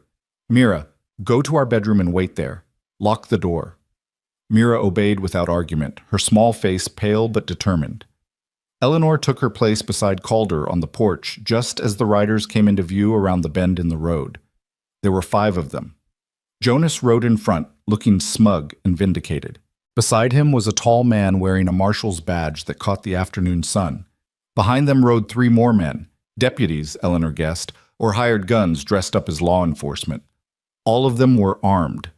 The group stopped at the edge of the yard, and the marshal dismounted with deliberate slowness. He was middle-aged, with steel-gray hair and the weathered look of a man who'd spent decades enforcing law in hard places. His eyes swept over the ranch, taking in details, before settling on Calder and Eleanor. "Calder Boone?" His voice was gravelly but not unkind. "That's right. I'm Marshal William Tucker, out of Fort Worth. This gentleman here," he gestured to Jonas, "has filed a complaint alleging kidnapping and custodial interference. I'm here to investigate those allegations and, if warranted, take the child Mira Briggs into protective custody pending a court hearing." Eleanor felt the ground tilt beneath her. This was it, the moment she'd been dreading. But Calder's hand found hers, squeezing once, grounding her. "Marshal, I appreciate you doing your job," Calder said calmly. "But I think you'll find those allegations don't hold water. My wife and I have full legal custody of our daughter, properly documented and filed with this county. Mr. Crow's claims are based on outdated paperwork that was superseded by our marriage and my adoption of the child." Jonas stepped forward, his face twisted with rage. "That's a lie. This so-called marriage is a fraud, a desperate scheme to avoid the law. I have guardianship papers signed by a judge in St. Louis, which were valid when Eleanor Briggs was a widow with no other legal guardian appointed," Calder interrupted. "But she's not a widow anymore, she's my wife, and I'm Mira's legal father. Missouri law doesn't override Texas law regarding custody of children in legal families." Marshal Tucker held up a hand, silencing them both. "I'm not here to argue law with you, gentlemen. That's for the courts to decide. I'm here to ensure the child's welfare and safety while this gets sorted out." He turned to Eleanor. "Ma'am, I'm going to need to speak with the girl, verify her well-being, ask her some questions. You understand?" Eleanor's throat closed. This was the nightmare. Having strange men question Mira, having her daughter frightened and confused, possibly being taken away. But before she could respond, Calder spoke. "You can speak with her, Marshal, but you'll do it here, in her home, with her parents present, and you'll do it respectfully without intimidation. She's 5 years old and she's been through enough trauma already." The Marshal studied Calder for a long moment, then nodded slowly. "That's fair. Mr. Crow, you'll wait out here. This isn't an interrogation, it's a welfare check." Jonas started to protest, but Tucker silenced him with a look that said he'd dealt with difficult men before and wouldn't tolerate nonsense. Eleanor felt a small spark of hope. The marshal seemed like a reasonable man, someone who might actually listen to truth, instead of just enforcing whatever the loudest voice demanded.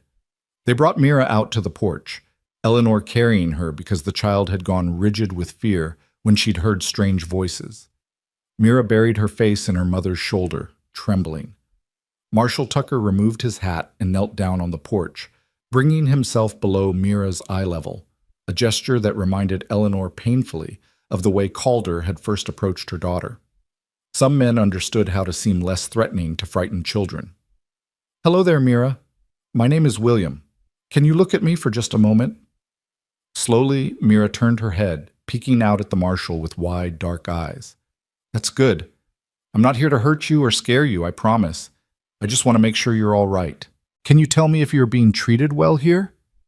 Mira nodded, still pressed against Eleanor. "Can you use words, sweetheart? Are these people kind to you?" "Yes." Mira's voice was barely above a whisper. "Mama and Papa Calder are very kind." "Papa Calder?" Tucker glanced at Calder, then back to Mira. "Is that what you call Mr. Boone?" "Yes. He's my papa now. My real papa went to heaven, but Papa Calder takes care of us.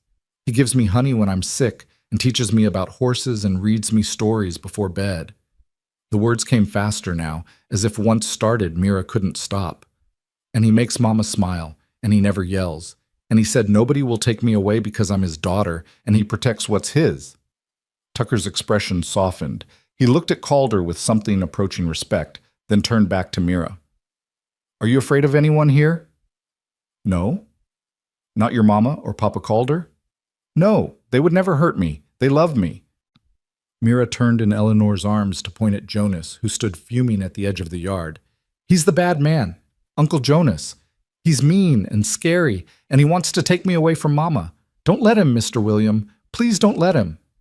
The marshal stood slowly, settling his hat back on his head. He looked from Mira's frightened face to Eleanor's protective grip to Calder's steady, unflinching stance. Then he looked at Jonas, and his expression hardened. "Mr. Crow, I've seen a lot of custody disputes in my time. I've seen children who were genuinely in danger, genuinely being mistreated or neglected.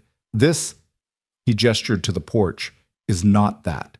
This is a child who's happy, healthy, and loved, living with two parents who are properly married and legally documented.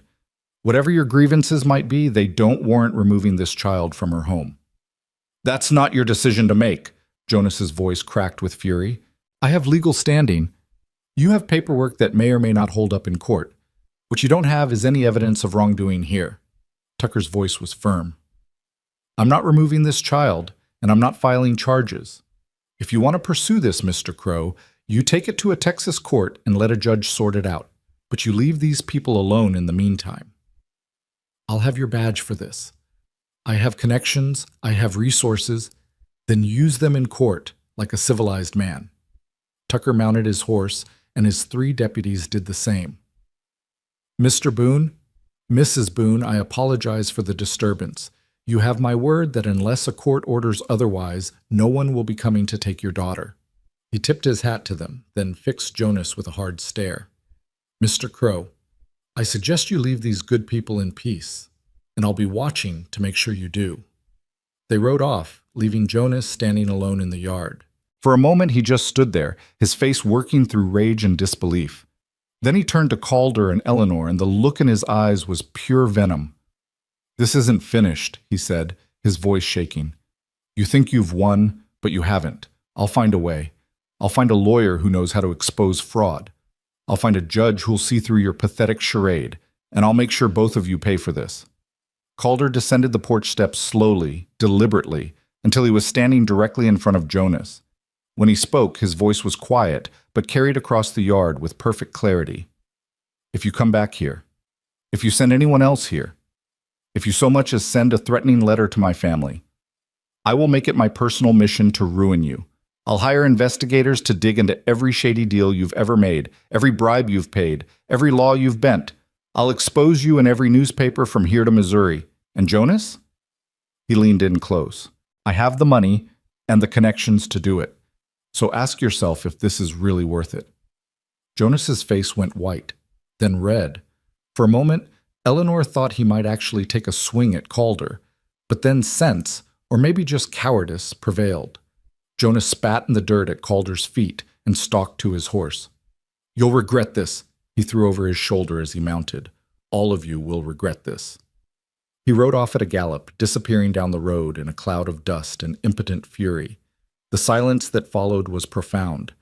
Eleanor stood on the porch, still holding Mira, and felt every muscle in her body begin to shake. They'd done it. They'd faced Jonas with the law on his side, and they'd won. Calder climbed the steps and put his arm around both of them, creating a protective circle. "It's over," he said softly. "The worst is over." "Is it really?" Eleanor's voice cracked. "Or will he just keep trying?" "Let him try." Calder's voice was fierce now, protective. "Every time he comes at us, we'll be ready. And every time he'll lose, because we have what he doesn't, truth, law, and love on our side. That's a combination he can't beat."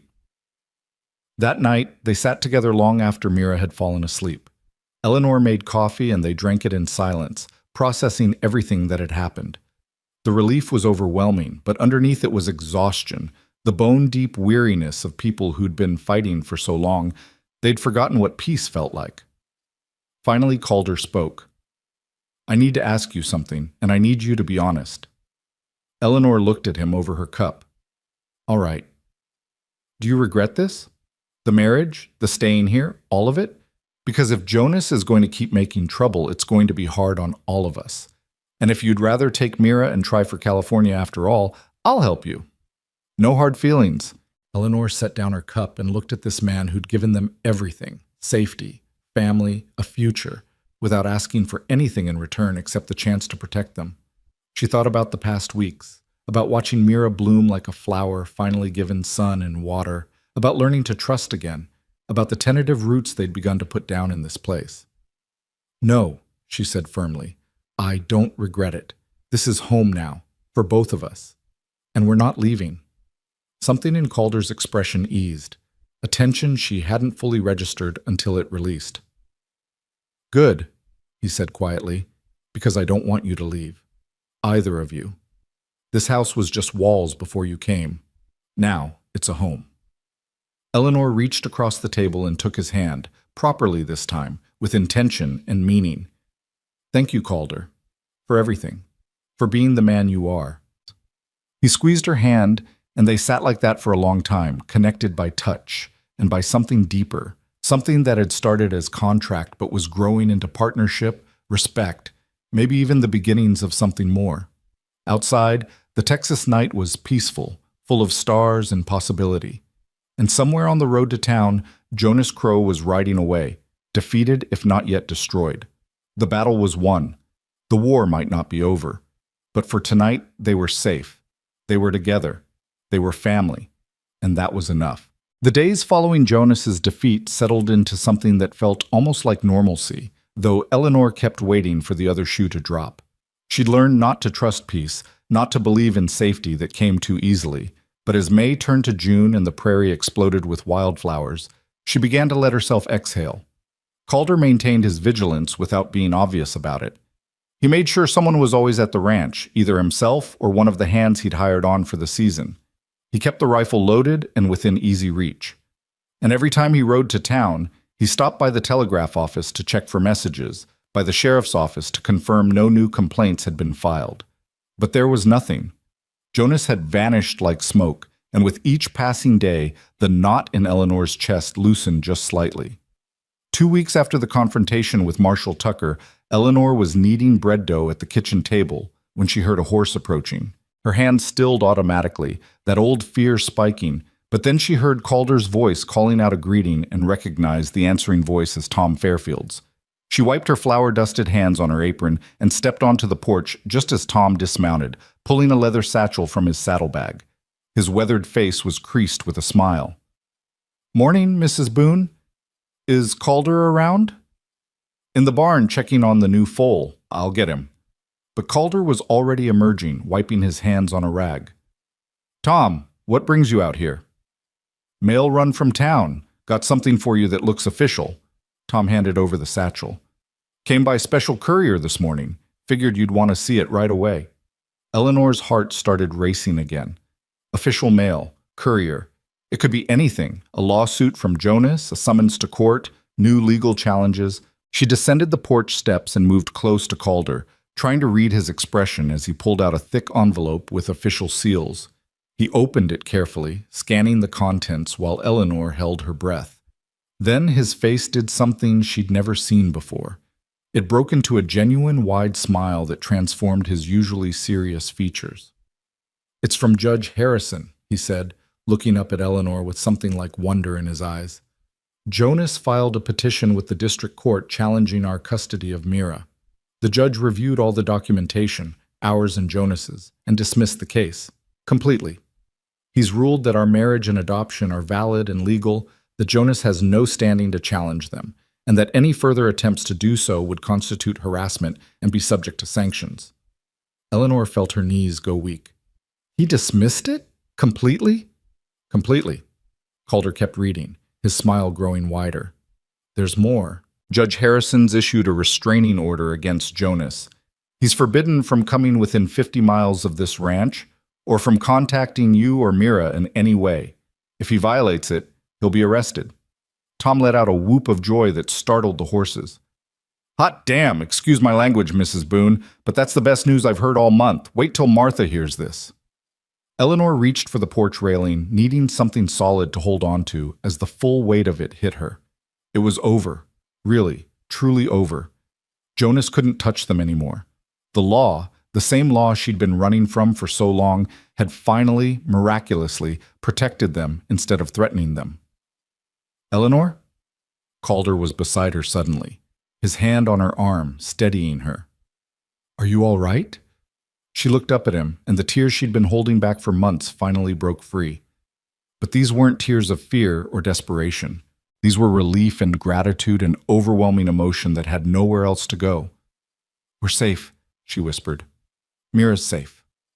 "Yes." Calder pulled her into an embrace that was brief but solid, his arms strong around her. "You're both safe now. I promised you that, and I meant it." Eleanor let herself lean into him for just a moment, accepting the comfort and strength he offered. Over his shoulder, she could see Tom beaming at them both, clearly pleased with himself for delivering such good news. When they separated, Eleanor wiped her eyes and laughed, a sound that felt rusty from disuse but genuine. "I should tell Mira. She should know she doesn't have to be afraid anymore." They found Mira in the bedroom, playing with her doll and singing softly to herself. When Eleanor told her the news in simple terms, that Uncle Jonas couldn't come back, that a judge had said Mira belonged with Mama and Papa Calder forever, the child's face lit up with an expression of pure joy that made Eleanor's heart ache. "Forever?" Mira asked, as if testing the word. "Like real forever, not just pretend?" "Real forever," Calder confirmed, kneeling beside her. "You're my daughter now, in every way that matters. No one can change that." Mira launched herself at Calder with such force that he had to catch himself against the wall to keep from toppling over. She wrapped her small arms around his neck and held on like she'd never let go. "I love you, Papa Calder," she said into his shoulder, her voice muffled but clear. Eleanor watched Calder's face transform, saw the sudden shine of tears in his eyes, the way his jaw clenched as he fought for composure, the fierce tenderness with which he held Mira close. "I love you too, little one," he said roughly, "more than you know." That evening, after Mira had been tucked into bed and the excitement had settled, Eleanor found herself restless. The bread she'd been making had risen and been baked, the supper dishes were washed and put away, and still she couldn't settle. The relief that should have calmed her was instead making her feel electric, alive in a way she hadn't felt in over a year. She stepped out onto the porch, breathing in the warm June night. The stars were brilliant overhead, and somewhere in the distance cattle lowed softly to each other. It was peaceful and beautiful and everything she'd dreamed of during those desperate months of running. The door opened behind her, and Calder joined her, carrying 2 cups of coffee. He handed her one without speaking, and they stood side by side, looking out at the dark prairie. "I keep waiting to wake up," Eleanor said quietly, "to find out this was all a dream, and I'm still broken down in the storm, dying beside a wagon." "It's not a dream." Calder's voice was equally soft. "It's real. You made it real by being brave enough to accept help when it was offered." I didn't feel brave. I felt desperate. Sometimes those are the same thing. He took a sip of his coffee. You did what you had to do to protect your daughter. That's the definition of courage. Eleanor turned to look at him, really look at him in the starlight. This man who'd saved them, sheltered them, fought for them without hesitation. This man who'd offered marriage as a legal protection, but had given them so much more: a home, safety, love. Why did you really do it? She asked. The truth, Calder. Why did you help us? He was quiet for a long time, staring out at the darkness. When he finally spoke, his voice was raw with old pain. I told you about my wife, about coming home and finding her dead. What I didn't tell you was that she was pregnant when I left for the war, 7 months along. The baby, our son, died with her. Fever took them both, and there was no one to help, no one to bring medicine or water or just hold her hand while she suffered. He swallowed hard. I came home to 2 graves instead of a family, and I swore that if I ever got a chance to prevent that kind of loss for someone else, I'd take it. No hesitation, no questions asked. Eleanor felt her throat close. Calder, I'm so sorry. Don't be sorry. Just understand. When I found you and Mira in that storm, dying slowly of hunger and exposure, it was like God was giving me a second chance. A chance to save someone instead of just burying them. I couldn't let that pass. He looked at her then, and his eyes reflected the starlight. And then I got to know you, got to see how strong you are, how fierce in protecting what you love. Got to watch Mira come back to life, got to hear her laugh again. And somewhere along the way, this stopped being about redemption and started being about family. Family, Eleanor repeated softly. Yes, real family. Not just paper and convenience, but... He trailed off, as if afraid to finish the thought. Eleanor set down her coffee cup and took a step closer to him. They'd been dancing around this for weeks, the growing connection between them, the way casual touches lingered longer, the way they'd catch each other's eyes across the room and smile for no reason at all. But what? She prompted gently. Calder set down his own cup and turned to face her fully. But something real, something that matters. Eleanor, I know this started as a legal arrangement. I know I promised you your own space, your own choices, no expectations. And I'll honor that promise for as long as you want me to. But I need you to know, he took a breath.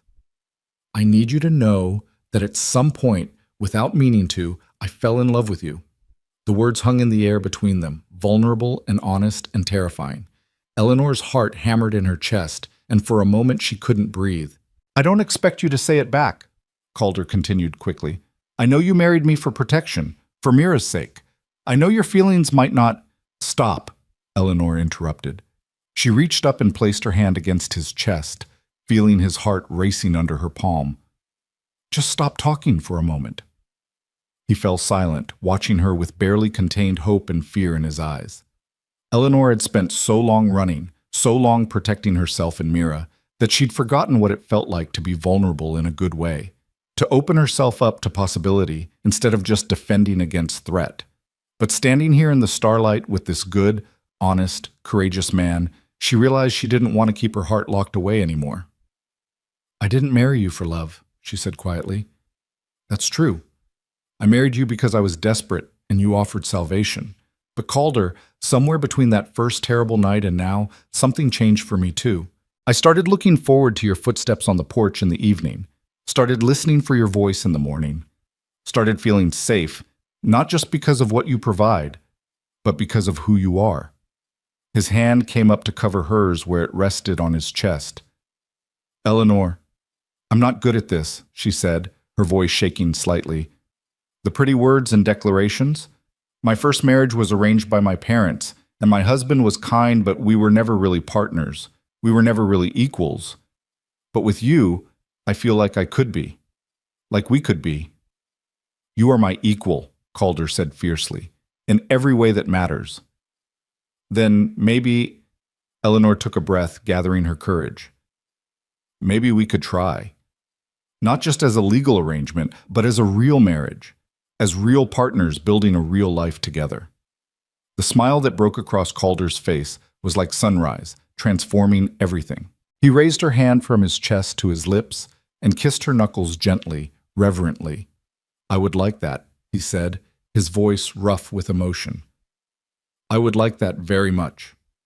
Eleanor felt something unfurl in her chest, something that had been locked down tight for so long she'd forgotten it existed. Hope, joy, the possibility of happiness that wasn't just survival but actual contentment. "Can I kiss you?" Calder asked, and the fact that he asked, that he gave her the choice, made Eleanor love him even more. "Yes," she whispered. He leaned in slowly, giving her every opportunity to change her mind, but Eleanor didn't want to. She rose on her toes to meet him, and when their lips touched, it was gentle and sweet and full of promise. Not passionate like in romance novels, but real. A meeting of two people who'd both been broken and were choosing to be whole together. When they separated, Eleanor was smiling, really smiling, for the first time in longer than she could remember. Calder rested his forehead against hers, and they stood like that for a long moment, just breathing together. "We should probably talk about the practicalities," Eleanor said eventually, though she didn't move away. "About what this means, about sleeping arrangements, and—" "Tomorrow," Calder interrupted softly. "We can figure out all the details tomorrow. Tonight, can we just be happy?" Eleanor thought about all the time she'd had to plan every detail, prepare for every contingency, stay 3 steps ahead of disaster. Maybe it was time to just let herself feel something good without immediately analyzing it to death. "Yes," she agreed. "Tonight we can just be happy." They stayed on the porch until the coffee grew cold, talking quietly about everything and nothing, sharing stories from their pasts, hopes for the future, small observations about Mira's growing confidence and the ranch's improving fortunes. It was ordinary and extraordinary all at once, the kind of conversation that builds intimacy brick by brick. When Eleanor finally went to bed that night, she paused in the doorway of what had been her room and looked back at Calder, who was banking the fire in the stove. "Calder?" He looked up. "Thank you for everything, for saving us, for loving us." His smile was soft and genuine. "Thank you for letting me." Over the next few weeks, they found their new rhythm. It wasn't a dramatic change. They still maintained separate sleeping spaces for propriety, and because they both agreed they wanted to take things slowly, to build their relationship on solid ground rather than rushing into physical intimacy just because they were legally married. But there were small shifts that spoke to the deepening of their bond. Calder started reaching for Eleanor's hand when they sat together in the evenings. Eleanor began greeting him with a kiss when he came in from working, nothing scandalous, but enough to mark affection and connection. They made decisions together about the ranch and Mira's education, functioning as true partners rather than landlord and reluctant tenant.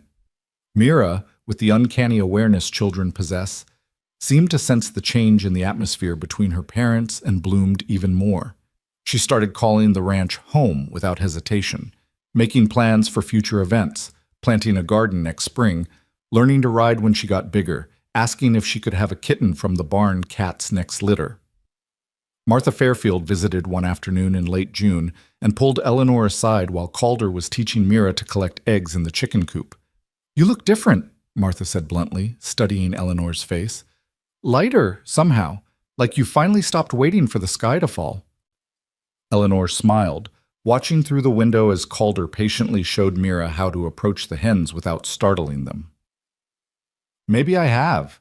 For the first time in a very long time, I'm letting myself believe things might actually work out." "They will if you work at it," Martha said practically. "Marriage isn't about grand gestures and constant romance. It's about showing up every day, choosing each other even when it's hard, building something together that's stronger than what either of you could make alone." "Is that the secret? Just keep showing up?" "That's most of it. The rest is communication, compromise, and occasionally admitting when you're wrong, even if it kills you." Martha patted Eleanor's hand. "But you two are starting from a good place. You respect each other. That's rarer than you'd think." Through the window, Mira squealed with delight as a hen jumped out of her reach, and Calder's laugh rang out, deep and genuine and full of joy. Eleanor felt her heart swell with an emotion so powerful it almost hurt. "I love him," she said, the words surprising her even as she spoke them. "I really do love him," Martha smiled. I know. Anyone with eyes can see it. The question is, have you told him? Eleanor realized she hadn't. Not in so many words. They'd talked about trying for a real marriage, about building a partnership. But she hadn't actually said the words I love you back to him. She'd been so focused on taking things slowly, on not rushing, that she'd forgotten sometimes it was important to just speak the truth plainly. That evening, after Mira was asleep and they were sitting together on the porch in their customary spots, Eleanor reached for Calder's hand. I need to tell you something. He tensed slightly, old worries probably surfacing. All right. That night you told me you loved me, I didn't say it back. I wanted to, but I was scared. Scared of being vulnerable. Scared of admitting to feelings that made me dependent on someone else. Scared that if I said the words out loud, something bad would happen to take it all away. She squeezed his hand. But I'm tired of being scared, so I'm saying it now. I love you, Calder Boone. I love who you are, how you make me feel safe and respected and valued. I love how you are with Mira, how patient and kind and strong. I love that you gave us everything and asked for nothing in return. I just love you. Calder's eyes shone in the lamplight. He lifted her hand to his lips again, kissing it with such tenderness that Eleanor felt tears prick her own eyes. I love you too, he said, though she already knew. More every day. You and Mira are the best things that ever happened to me. Even though we brought chaos and danger and legal trouble into your peaceful life, he laughed. Even though, especially though, this house was too quiet before you came. Now it's full of life and laughter and love. That's worth any amount of trouble. They sat together as the stars came out, making quiet plans for the future. Calder wanted to expand the cattle operation, maybe hire another hand or two. Eleanor was thinking about starting a vegetable garden, maybe some chickens beyond the few they already had, contributing to the ranch's productivity in ways that suited her skills. They talked about Mira's education, whether to hire a tutor or wait until she was old enough for the small schoolhouse in town. They were building something, Eleanor realized. Not just surviving, but actually creating a life together. It was terrifying and exhilarating all at once. 3 days later, Eleanor was mixing biscuit dough for supper when Calder came in from town earlier than expected, his face serious but not worried. He carried a newspaper folded under his arm. Eleanor, you should see this. She wiped her hands and took the paper he offered. It was the St. Louis Gazette, several weeks old but still readable. Calder pointed to a small article on the third page. Local man arrested for fraud and embezzlement, read the headline. Eleanor's eyes skimmed the text, her heart beginning to race. Jonas Crow had been arrested in St. Louis on charges of embezzling funds from the estate he'd been managing, the same estate that included Mira's inheritance. Apparently, an investigation triggered by his failed custody attempt had uncovered years of financial misconduct. He was currently awaiting trial and facing significant prison time. Eleanor read the article twice, making sure she understood. Jonas wasn't just defeated, he was destroyed. His corruption exposed, his freedom in jeopardy, his ability to threaten them utterly eliminated. It's really over, she breathed. This time it's really, truly over. Calder wrapped his arms around her from behind, resting his chin on top of her head. Yes, and more than that, the estate investigation means they'll recover the money Jonas stole. Mira's inheritance will be protected, probably even increased with penalties and interest. When she turns 18, she'll have something substantial waiting for her. Eleanor turned in his arms, looking up at him. We should tell her, not the complicated parts, but that Uncle Jonas can never bother us again, that he can't hurt anyone else.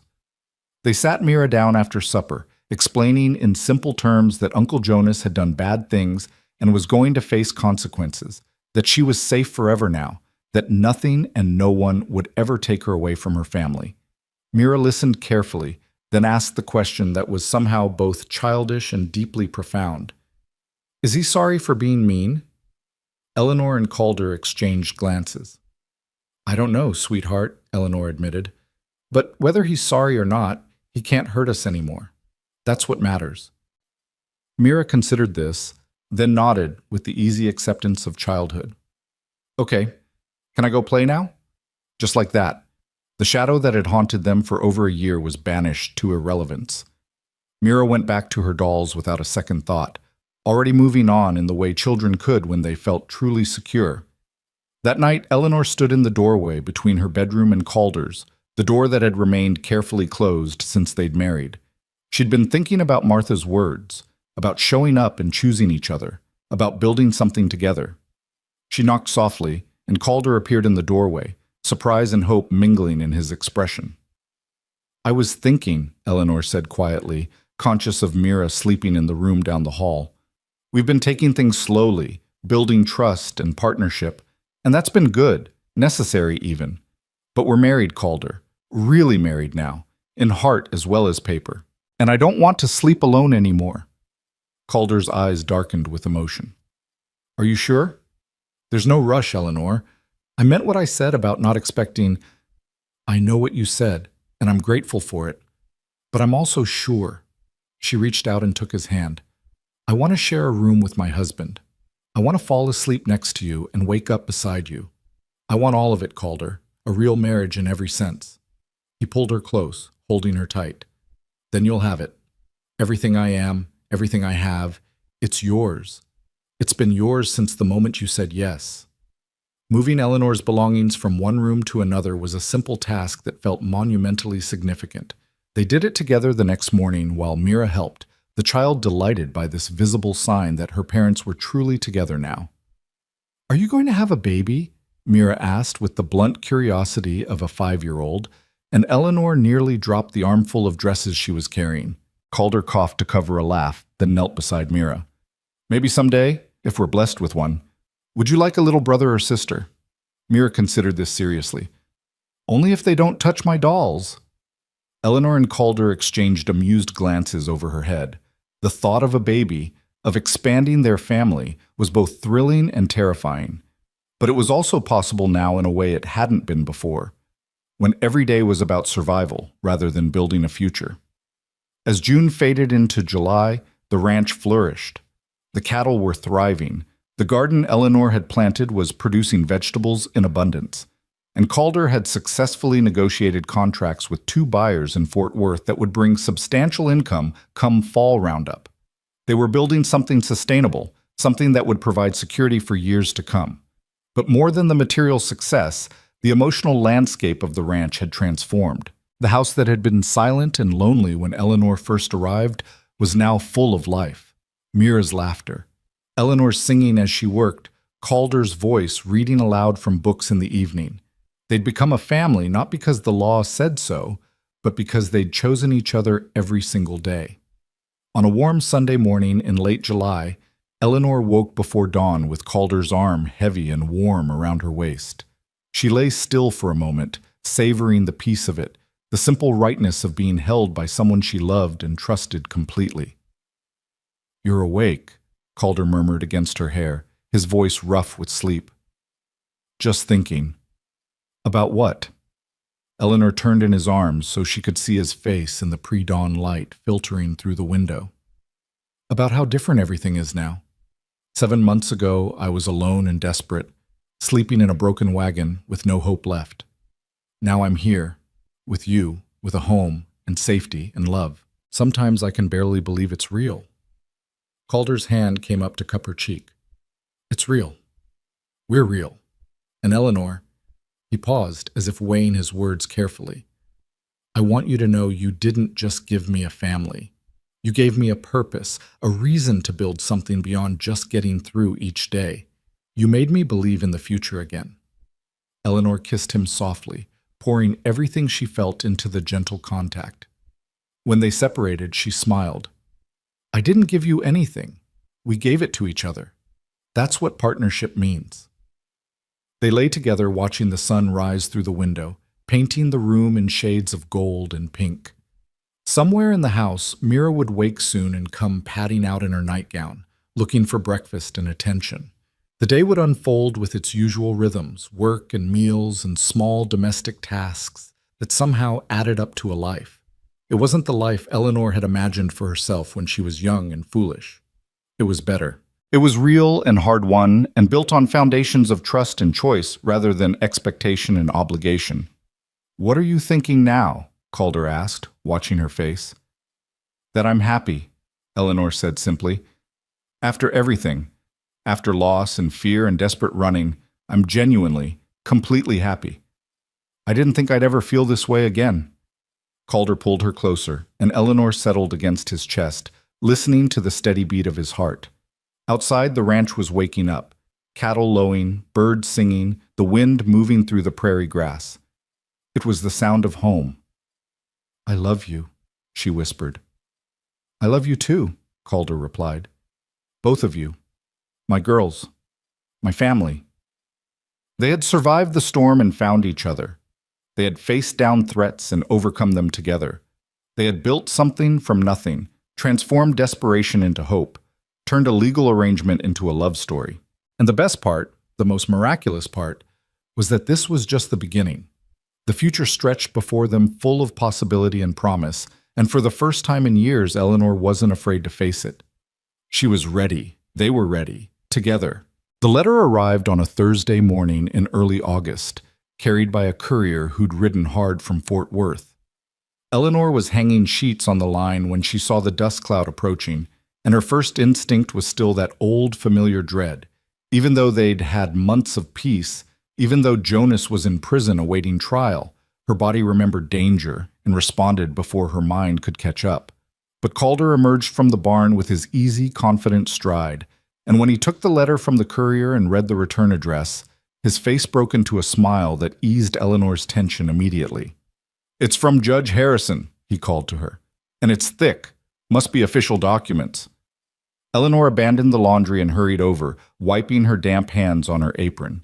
Calder waited for her before opening the envelope, a courtesy that still made her heart warm even after months of such small gestures of partnership. Inside were several official-looking papers and a personal letter in the judge's neat handwriting. Calder read the letter aloud while Eleanor scanned the legal documents over his shoulder. The news was better than they could have hoped. The investigation into Jonas's embezzlement had concluded, and he'd been found guilty on multiple counts of fraud and theft. He was sentenced to 10 years in prison with no possibility of early release. More importantly, the court had ordered full restitution of all stolen funds, plus damages and interest. The executor managing the recovery process had written to inform them that Mira's inheritance had been fully restored and actually increased substantially. Jonas had been skimming from the estate for years before William's death, and all of it was being returned. "There's more," Calder said, his voice thick with emotion. He held up another document. "Judge Harrison has issued a permanent order terminating any and all claims Jonas Crow might have had regarding Mira. Even when he's released from prison, he'll be legally barred from contacting her or you. It's over, Eleanor. Completely and permanently over." Eleanor felt her knees go weak, and Calder steadied her with his free arm around her waist. After all this time, after all the running and fear and desperate fighting, it was truly finished. Jonas was gone, his threats neutralized, his ability to harm them destroyed utterly. "I need to sit down," she managed. They sat together on the porch steps, still reading through the documents, making sure they understood every detail. The trust that would hold Mira's inheritance until she turned 18 was being managed by a reputable firm in St. Louis, with quarterly statements to be sent to Eleanor and Calder as Mira's legal guardians.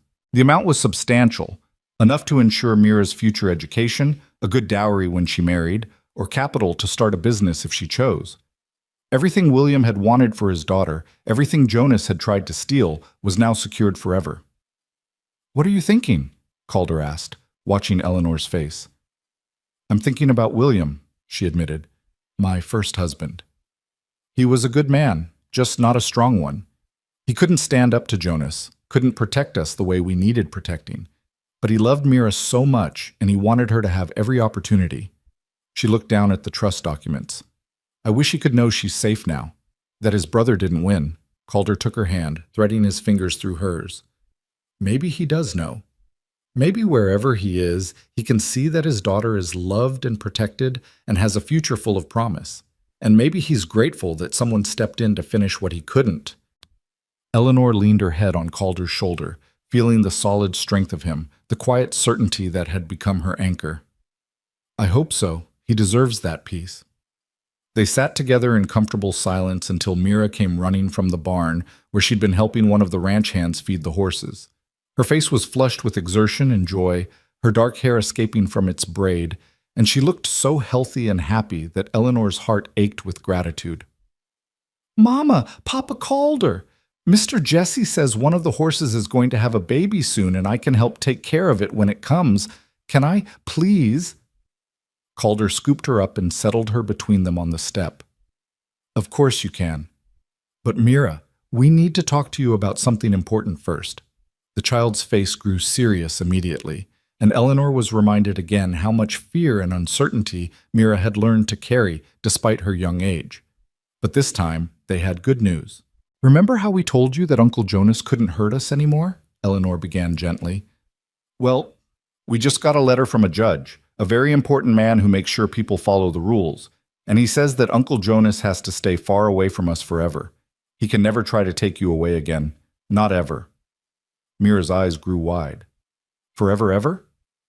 "Forever ever," Calder confirmed. "And there's more. Your first papa, before he went to heaven, he left you some money to use when you grow up. Uncle Jonas tried to take it, but now it's been given back and it's safe.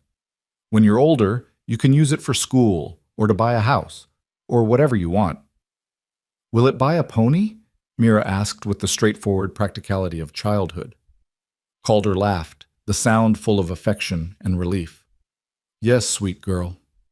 It would buy several ponies, but you have to wait until you're older to decide what to do with it.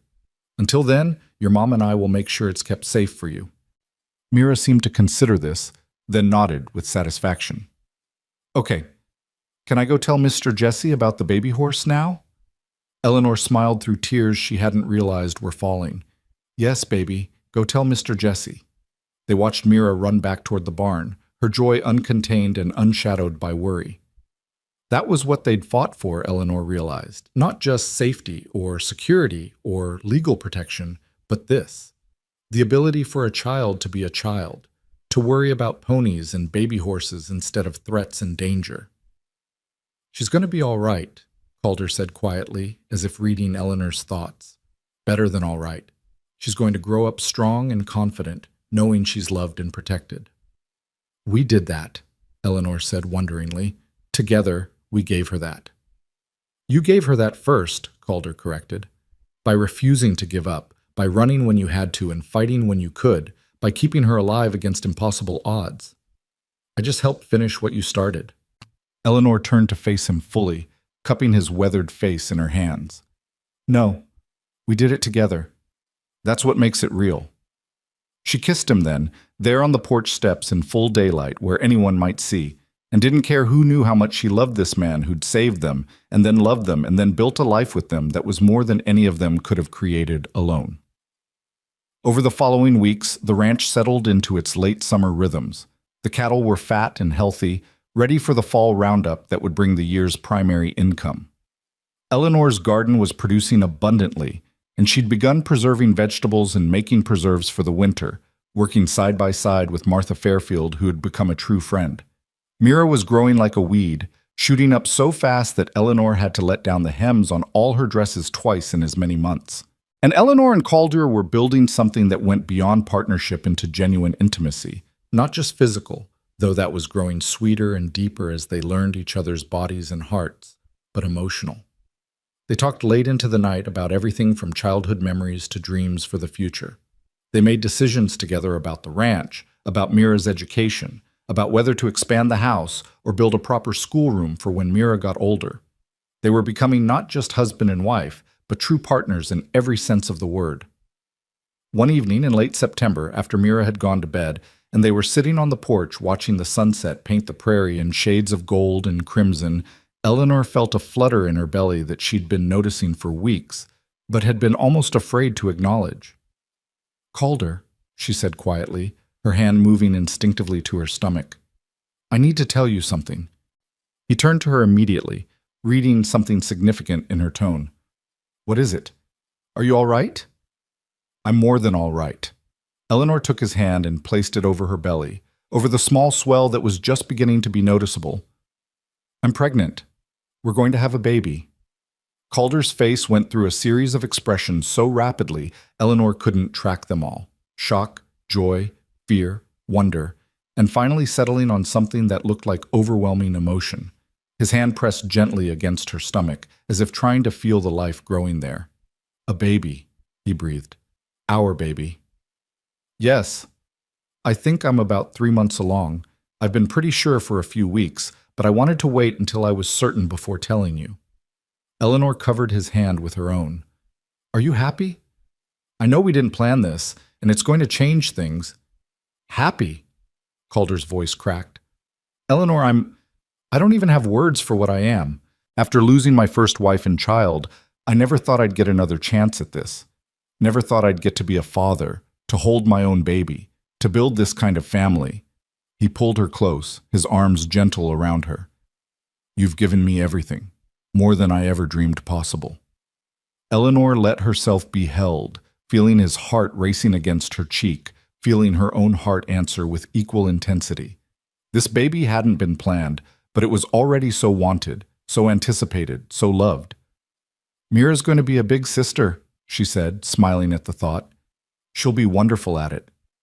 She'll be bossy and overprotective and probably try to mother the baby constantly," Calder predicted with a laugh. "And she'll be perfect." They told Mira the next morning over breakfast, and the child's reaction was everything they could have hoped for. She squealed with delight, immediately demanding to know if it would be a boy or girl, when it would arrive, if she could help take care of it, and whether it would like horses as much as she did. "We won't know if it's a boy or girl until it's born," Eleanor explained, pulling Mira onto her lap. "But the baby should arrive sometime in March, when spring is just starting. And yes, you can absolutely help take care of your little brother or sister. Being a big sister is an important job." "I'll teach them everything," Mira declared with complete confidence.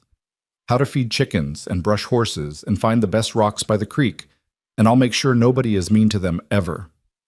Calder caught Eleanor's eye over Mira's head, and they shared a smile full of hope and contentment. This was their family, built from brokenness, forged in adversity, and now growing in ways none of them could have predicted. The news spread quickly through the small ranching community, and they received visits from neighbors bringing gifts and congratulations.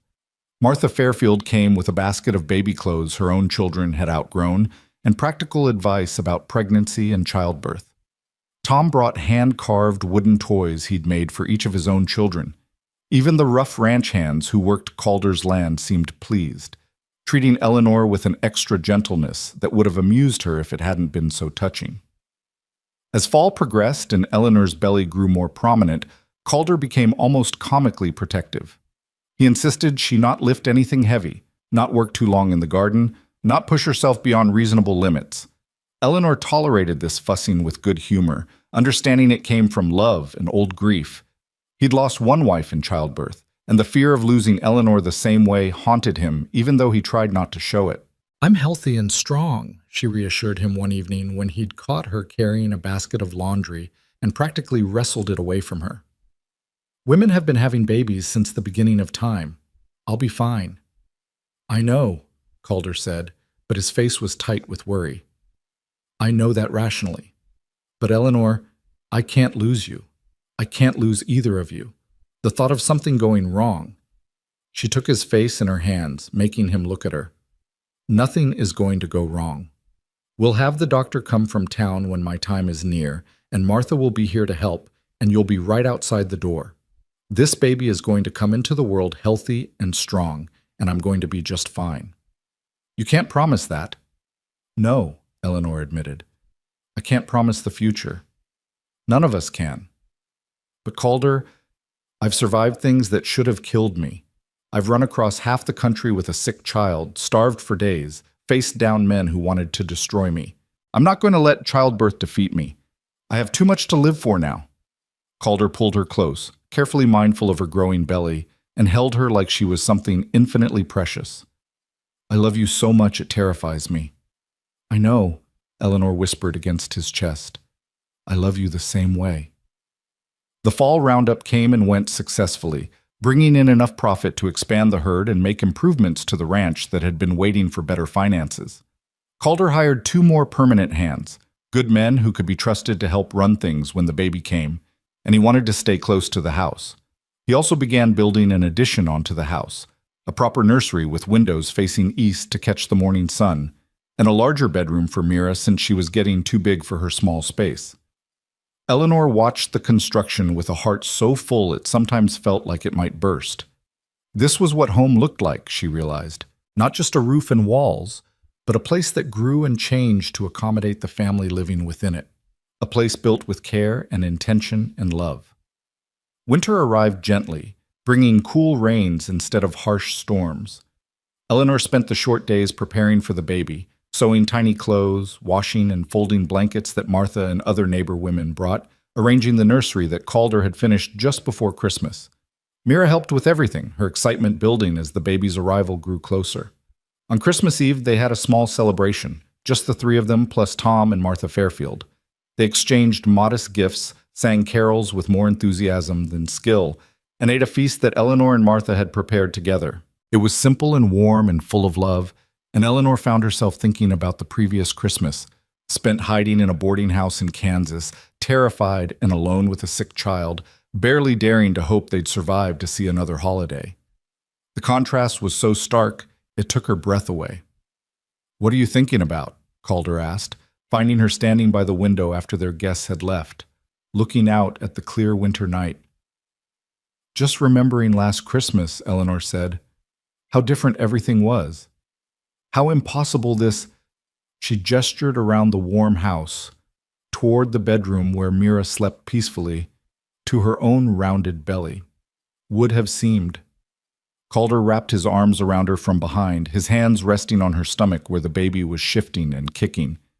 "You made it happen. Your courage, your refusal to give up." "We made it happen," Eleanor corrected, as she always did. "I couldn't have done any of this alone." "Maybe not," Calder conceded, "but you were already halfway to salvation when I found you. You'd already fought so hard, survived so much. I just helped with the last bit of the journey." Eleanor turned in his arms, awkward with her belly between them, but not caring. "You did more than help with the last bit. You gave us a home, a family, a future. You gave us everything. And you gave me a reason to build something instead of just existing." Calder's hand cupped her face tenderly. "We saved each other, Eleanor. That's the truth of it." They stood together by the window, watching snow begin to fall in soft, gentle flakes that caught the lamplight and turned to gold. Mira was asleep in her new, larger bedroom, the nursery stood ready and waiting, and the baby inside Eleanor kicked vigorously as if impatient to join the world. Everything was ready. Everything was right. The baby came on a warm day in late March, when the prairie was just beginning to green up after winter and wildflowers were starting to bloom in scattered patches of color. Eleanor's labor started before dawn, gentle at first but building steadily in intensity as the sun rose. Calder sent one of the hands racing for the doctor and Martha, then stayed by Eleanor's side holding her hand, wiping her forehead, supporting her through each contraction with a steadiness that belied the fear Eleanor could see in his eyes. "I'm all right," she kept telling him between pains. "This is normal. Women do this every day." "I know," he said, but his grip on her hand was almost painfully tight. Martha arrived first, bustling in with the competent authority of a woman who'd delivered 6 children of her own and assisted with countless others. She took one look at Eleanor and nodded with satisfaction. "You're doing fine, dear. This baby's coming just as it should. Everything's progressing perfectly." The doctor arrived an hour later, a kindly older man who confirmed Martha's assessment and settled in to wait. And then it was just time and work. Eleanor's body doing what it was designed to do, pushing this new life into the world with an intensity that was both agonizing and exhilarating. Mira had been sent to stay with Tom Fairfield at their ranch, kept away from the pain and blood and raw reality of birth, but Eleanor could hear her in her mind anyway, could imagine her daughter's excitement and anticipation. That thought sustained her through the hardest parts, through the moments when pain consumed everything, and she wondered if Calder had been right to worry after all. But then, as afternoon light slanted golden through the bedroom window, the baby came, slipping into the world with a lusty cry that announced life and health and perfect normality. The doctor caught the infant competently, and Martha was there immediately with warm blankets. "It's a boy," the doctor announced with a smile. "A healthy, strong boy." Eleanor collapsed back against the pillows, exhausted and elated and overwhelmed. A boy. A son. Calder's son. "Calder," she managed. "Bring Calder." He was there before the words finished leaving her mouth, as if he'd been hovering just outside the door the entire time. His face was pale, his eyes haunted with old fears. But when he saw Eleanor alive and well and smiling, the relief that washed over him was so powerful it seemed to make him taller. "You did it," he breathed. "You're all right." "I told you I would be." Eleanor held out her arms. "Come meet your son." Martha placed the baby in Eleanor's arms, and then Calder was beside them both, staring down at the tiny, red-faced infant with an expression of such complete wonder that Eleanor felt tears stream down her face. "He's perfect," Calder whispered. "He's absolutely perfect." The baby was perfect, small and pink and crying with healthy lungs, his tiny fists waving in the air as if already fighting the world. He had Calder's nose and Eleanor's dark hair, and when he finally stopped crying and opened his eyes, they were deep blue like the prairie sky. "What should we name him?" Eleanor asked. They discussed names over the winter, but never settled on anything definite, wanting to wait until they saw the baby to decide what fit. Now, holding her son while her husband looked on with unbridled love, Eleanor knew exactly what his name should be. "William," she said, "for my first husband, who loved Mira so much but never got to see her grow up. And Calder for his middle name, so he carries both fathers with him." Calder's eyes filled with tears. "William Calder Boone. It's a strong name." "For a strong boy," Eleanor agreed. "One who'll grow up knowing he's loved, knowing he's safe, knowing his family will protect him no matter what." The doctor and Martha left eventually, after making sure both Eleanor and the baby were healthy and comfortable. Calder sent word to Tom to bring Mira home, then sat beside the bed, holding Eleanor's hand while she held their son. "I was so afraid," he admitted quietly. "The whole time, I kept thinking about Sarah, about how I lost her and the baby. I kept imagining the same thing happening to you." "But it didn't." Eleanor squeezed his hand. "We're both here, both healthy. Your family is complete now, Calder. No more loss, no more grief, just life and love and building our future together." When Mira arrived home, bursting with excitement and questions, they let her climb carefully onto the bed to meet her new brother. She stared at the baby with wide eyes, reaching out one tentative finger to touch his tiny hand. "He's so small," she whispered, awed. "You were this small once," Eleanor told her. "And now look how big you are. He'll grow just like you did." "Can I help take care of him?" I promised I would. "Yes, sweetheart. You can help with everything, holding him when Mama says it's all right, bringing me things I need, singing to him when he cries. Being a big sister is the most important job in the world." Mira beamed with pride, already taking her new responsibilities seriously. She sat beside Eleanor on the bed, one protective hand on the baby's blanket, and looked up at Calder. "Are you happy, Papa Calder?" Calder's voice was thick with emotion when he answered. "Happier than I ever thought possible, little one. I have everything I could ever want right here in this room." They stayed like that as the afternoon light faded to evening, a family complete and whole, bound not just by law or biology, but by choice and love and shared survival. Eleanor looked around at her husband, her daughter, her newborn son, and felt peace settle over her like a blessing. This was what she'd been running toward all along, she realized. Not just away from danger, but toward this, toward home, toward family, toward the possibility of happiness she'd almost stopped believing in. The weeks that followed were a blur of sleepless nights and constant feeding, of learning to care for a newborn while managing a household and an energetic 5-year-old.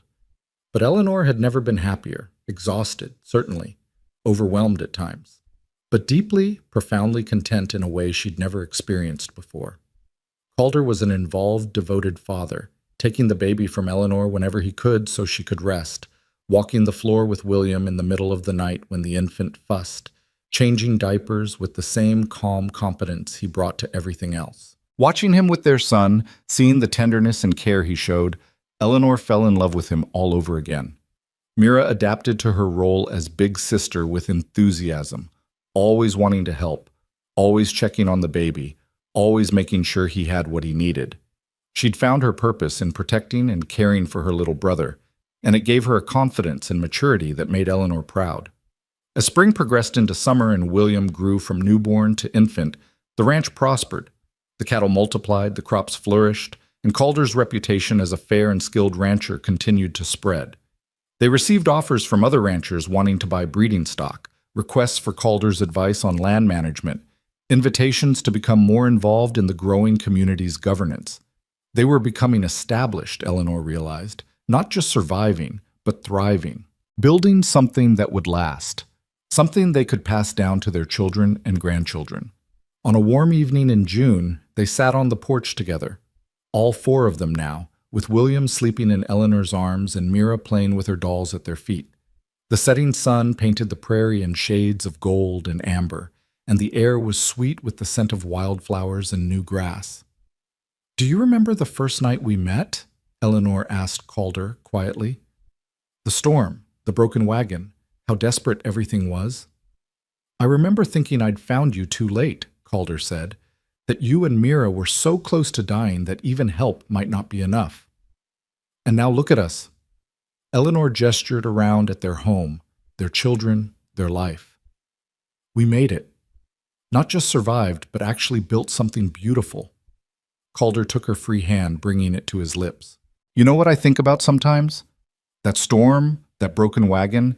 What if I'd ridden a different direction that day? What if I hadn't gone out at all?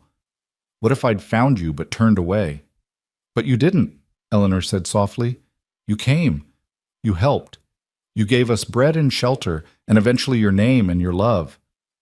Best decision I ever made." Calder's eyes were soft with emotion. "Finding you and Mira, making you my family, it gave me back my life, gave me a reason to build something beyond just existing day to day." Mira looked up from her dolls, listening with the uncanny awareness children sometimes show. "Papa Calder, tell me again about the night you found us." It had become one of her favorite stories, and Calder told it willingly, painting the picture with words. The storm, the broken wagon, Eleanor's courage in protecting her daughter, the decision to bring them home. He told it like a fairy tale, which in some ways it was. A story of desperation and salvation, of strangers becoming family, of love growing in unexpected places. When he finished, Mira climbed into his lap and wrapped her arms around his neck. "I'm glad you found us, Papa. I'm glad you didn't ride a different way." "Me too, sweetheart. Me too." Eleanor watched them together, watched William sleep peacefully in her arms, watched the sun paint everything gold, and felt a completeness that went beyond words. They'd all been broken in different ways.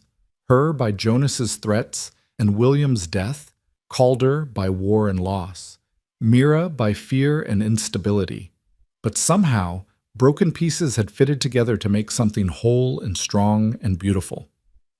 "I didn't give you a home," Calder said suddenly, turning to Eleanor. "I've been thinking about that a lot lately, about what we've built here. And I realized you gave me the home.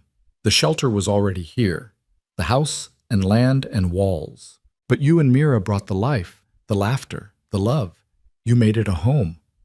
Eleanor's eyes filled with tears. "We gave it to each other," she said, as she always did, as would always be the truth between them. "That's what makes it real, what makes it last. We chose each other every day, and we keep choosing each other. That's what home is." As the sun finally dipped below the horizon and stars began to emerge in the darkening sky, they gathered their children and went inside to the warm house that held all their hopes and dreams. Eleanor put William in his cradle in the nursery, while Calder helped Mira get ready for bed. Then they came together in the main room, Calder banking the fire, while Eleanor made sure everything was ready for the night. Before they went to their own bedroom, Calder pulled Eleanor into his arms and held her close, just breathing together in the quiet house. "Thank you," he whispered against her hair, "for saying yes that first night, for trusting me when you had no reason to, for building this life with me." "Thank you for finding us," Eleanor whispered back, "for being the kind of man who rides out in storms to help strangers, for loving us when we had nothing to offer but trouble." "You offered everything," Calder corrected. "Hope, purpose, family, love. everything that matters.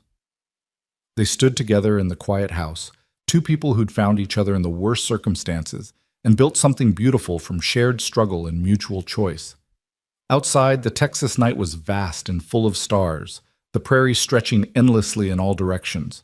But inside, everything was warm and safe and complete.